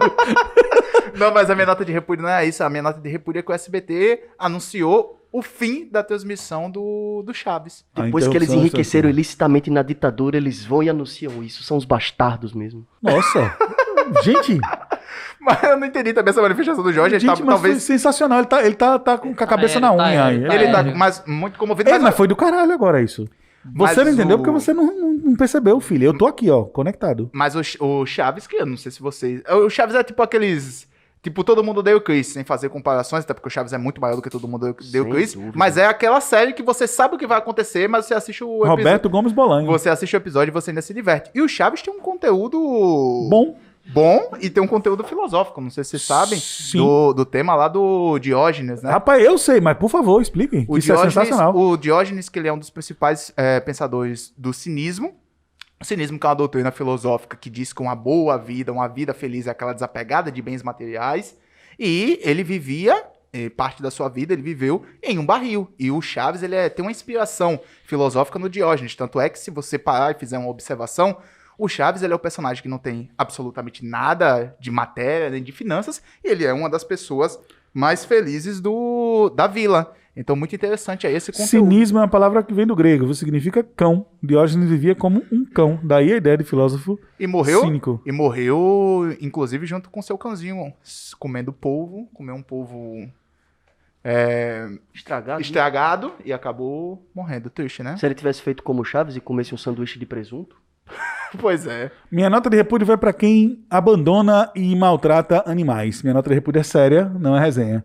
Vai para quem abandona e maltrata animais. Vai para o alto número de animais abandonados. Recentemente nós adotamos uma gatinha e nós perdemos na minha família o Pudim, o nosso cachorro de 7 anos, a quem eu dedico esse episódio, ao meu grande companheiro de 7 anos, que infelizmente adoeceu e teve que partir, teve que nos deixar. Então a minha nota de repúdio vai para quem abandona animais. Nós adotamos também a Índia, que é uma gatinha.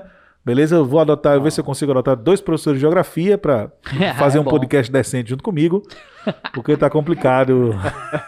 Jorge, sua nota de repúdio.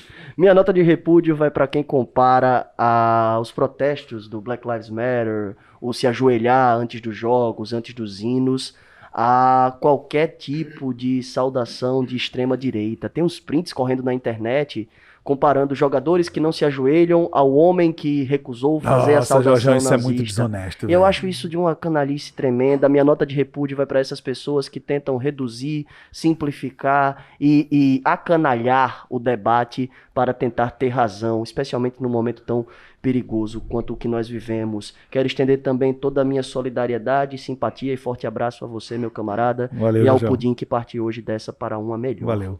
Minha nota de repúdio vai para nota de R$200. Ô, que nós louco. teremos Mas que é isso, agora. bicho? Só porque vem um...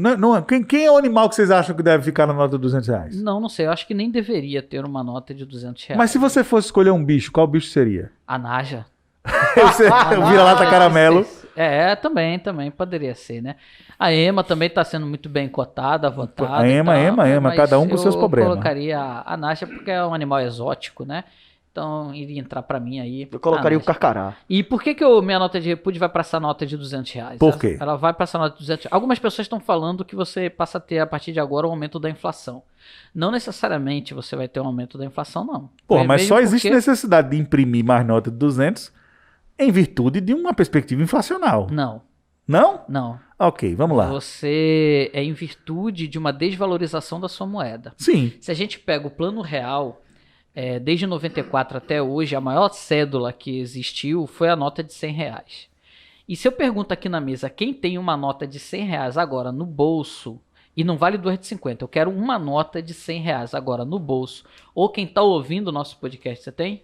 Pronto. Certo, aí. agora peraí, quer ver que ele não sabe, quer ver que ele não conhece, a nota tá desfamiliarizado com ela. Qual é o Vamos bicho lá. que tem aqui? É um peixe. Qual peixe? É uma... Garopa! Gente, eu só tenho vamos lá. 3 notas de 100, só O pra cara esclarecer. vê tão pouco, meu irmão. A população brasileira não sabe que isso aqui é Só uma pra garopa. esclarecer. Eu tenho 3 notas de 100 aqui porque eu recebi o salário hoje. É uma Aí eu vi o garopa. salário, Muito bem. que na próxima Daria vez uma vão de ser só 200. 2 notas. Não, era 200. Muito bem. Isso aqui Então, dá assim, quem mais tem nota de 100 aqui, nesse grupo não aqui? paga Eu energia, também né? não tenho.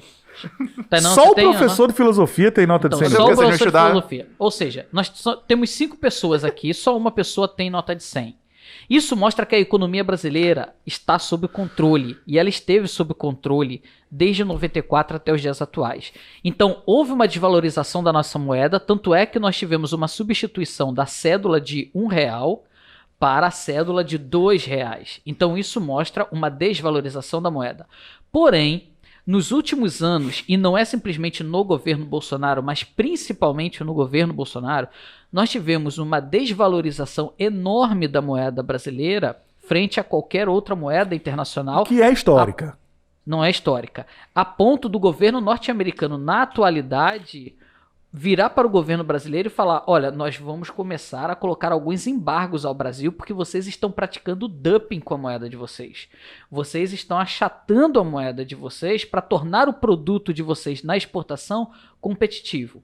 E isso é tanto verdade que na época da crise, e o dólar chegou a quase R$6, ou se eu não me engano passou de R$6, um pouco de R$6, o governo Está, brasileiro... Ricardo, em quase R$6. O governo brasileiro vendeu parte das suas reservas onde o ministro da Economia ele disse que ele iria tornar o Brasil milionário e que ele iria pagar o plano emergencial da população brasileira com esse dinheiro. Então ele desvalorizou a moeda brasileira de forma forçada, proposital, vendeu os dólares no mercado internacional, pegou o recurso e distribuiu esse recurso. Economicamente, isso pode ter sido uma cartada de mestre e tal, pode ter sido muito interessante e eu não vou fazer essa análise. A única coisa que eu estou analisando houve uma desvalorização da nossa moeda e uma desvalorização forçada, indicada até mesmo pelo governo dos Estados Unidos. E por isso agora a necessidade dessa desvalorização dessa nota de R$200. Nota de R$200 é bom porque cabe menos, né? A mala fica mais leve para fazer propina. O malote fica mais leve. Pra botar na cueca fica mais fácil. 2 doleiros que foram presos na Operação Lava Jato, só para concluir, o Tony e o Juca Bala, eles foram condenados ao Ministério Público a dar palestras sobre como combater a corrupção e a lavagem de dinheiro. E a coisa que eles deixaram mais explícitas é reduzir a circulação de nota. Reduzir a circulação de dinheiro físico, especialmente de notas de grandes valores, né, de cédulas de 200, ou como na União Europeia tem a de 500 euros. Quanto mais você reduzir essa circulação de dinheiro físico, mais você dificulta o crime organizado. Lembra do caso do doleiro que tinha R$150 milhões dentro de um apartamento só para Paulo isso? Preto, operador de propina do PSDB. Era tanto dinheiro no apartamento que o dinheiro mofou, irmão. Era um apartamento só para dinheiro. É só para dinheiro. E a lavagem de dinheiro... Era literal. Era ele literal. Lavava e estendia. Literal. Tinha uma série de varais no apartamento e você lavava e estendia as notas porque elas estavam mofando. Minha nota de repúdio vai pro meu apartamento que não tem R$100 milhões me esperando quando eu chegar. Nem notas de 100, nem notas de 200, nem de nenhuma nota conhecida. Ai, ai. A minha nota de repúdio Bota para essa galera aí que utilizam como argumento a tal da baixa mortalidade do Covid para dizer que tá tudo certo, vocês podem caminhar na rua. O Covid mata o mesmo que se você estivesse andando no trânsito aí, levando sua filha na escola. Nossa, Eu vi alguns vídeos esses dias o e novo normal. Rapaz, que é isso? Como assim? A naturalização das 1000 mortes por dia, né? Exatamente. Como é o nome do programa do governo, Jorjão? Um oferecimento, o programa do governo federal Deixa Morrer. Um oferecimento, lojas Avan, academias Smart Fit. Usando como argumento Madeira, a hamburgueria. tal da baixa mortalidade, né? Em comparação ao todo que população mundial que poderia ter pego Covid, mas não morreu, né? Isso é tão desonesto que isso não tem nem como falar. Desmerece todas as mortes, né? Além de as desmerecer dores as das mortes, famílias. além de desmerecer as mortes, isso é burro. Até o povo de Humanas sabe fazer conta melhor do que isso. E ao que tudo indica, Dia dos Pais, vamos bater um 100 mil. número redondo de 100 mil mortes. 100 mil de mortes. Covid-19. 100 mil mortes. Isso Com nos subnotificação, com dados. tudo. Sim. Isso nos dados subnotificados. E com o cidadão Porque- levantando a cloroquina lá para os abnegados. E para as Assim? emas também. E para as emas também. Um grande abraço para as emas e para as najas. Muito obrigado a todos. Fiquem bem. Até logo. Vamos em frente. Valeu, Tchau, tchau. Valeu.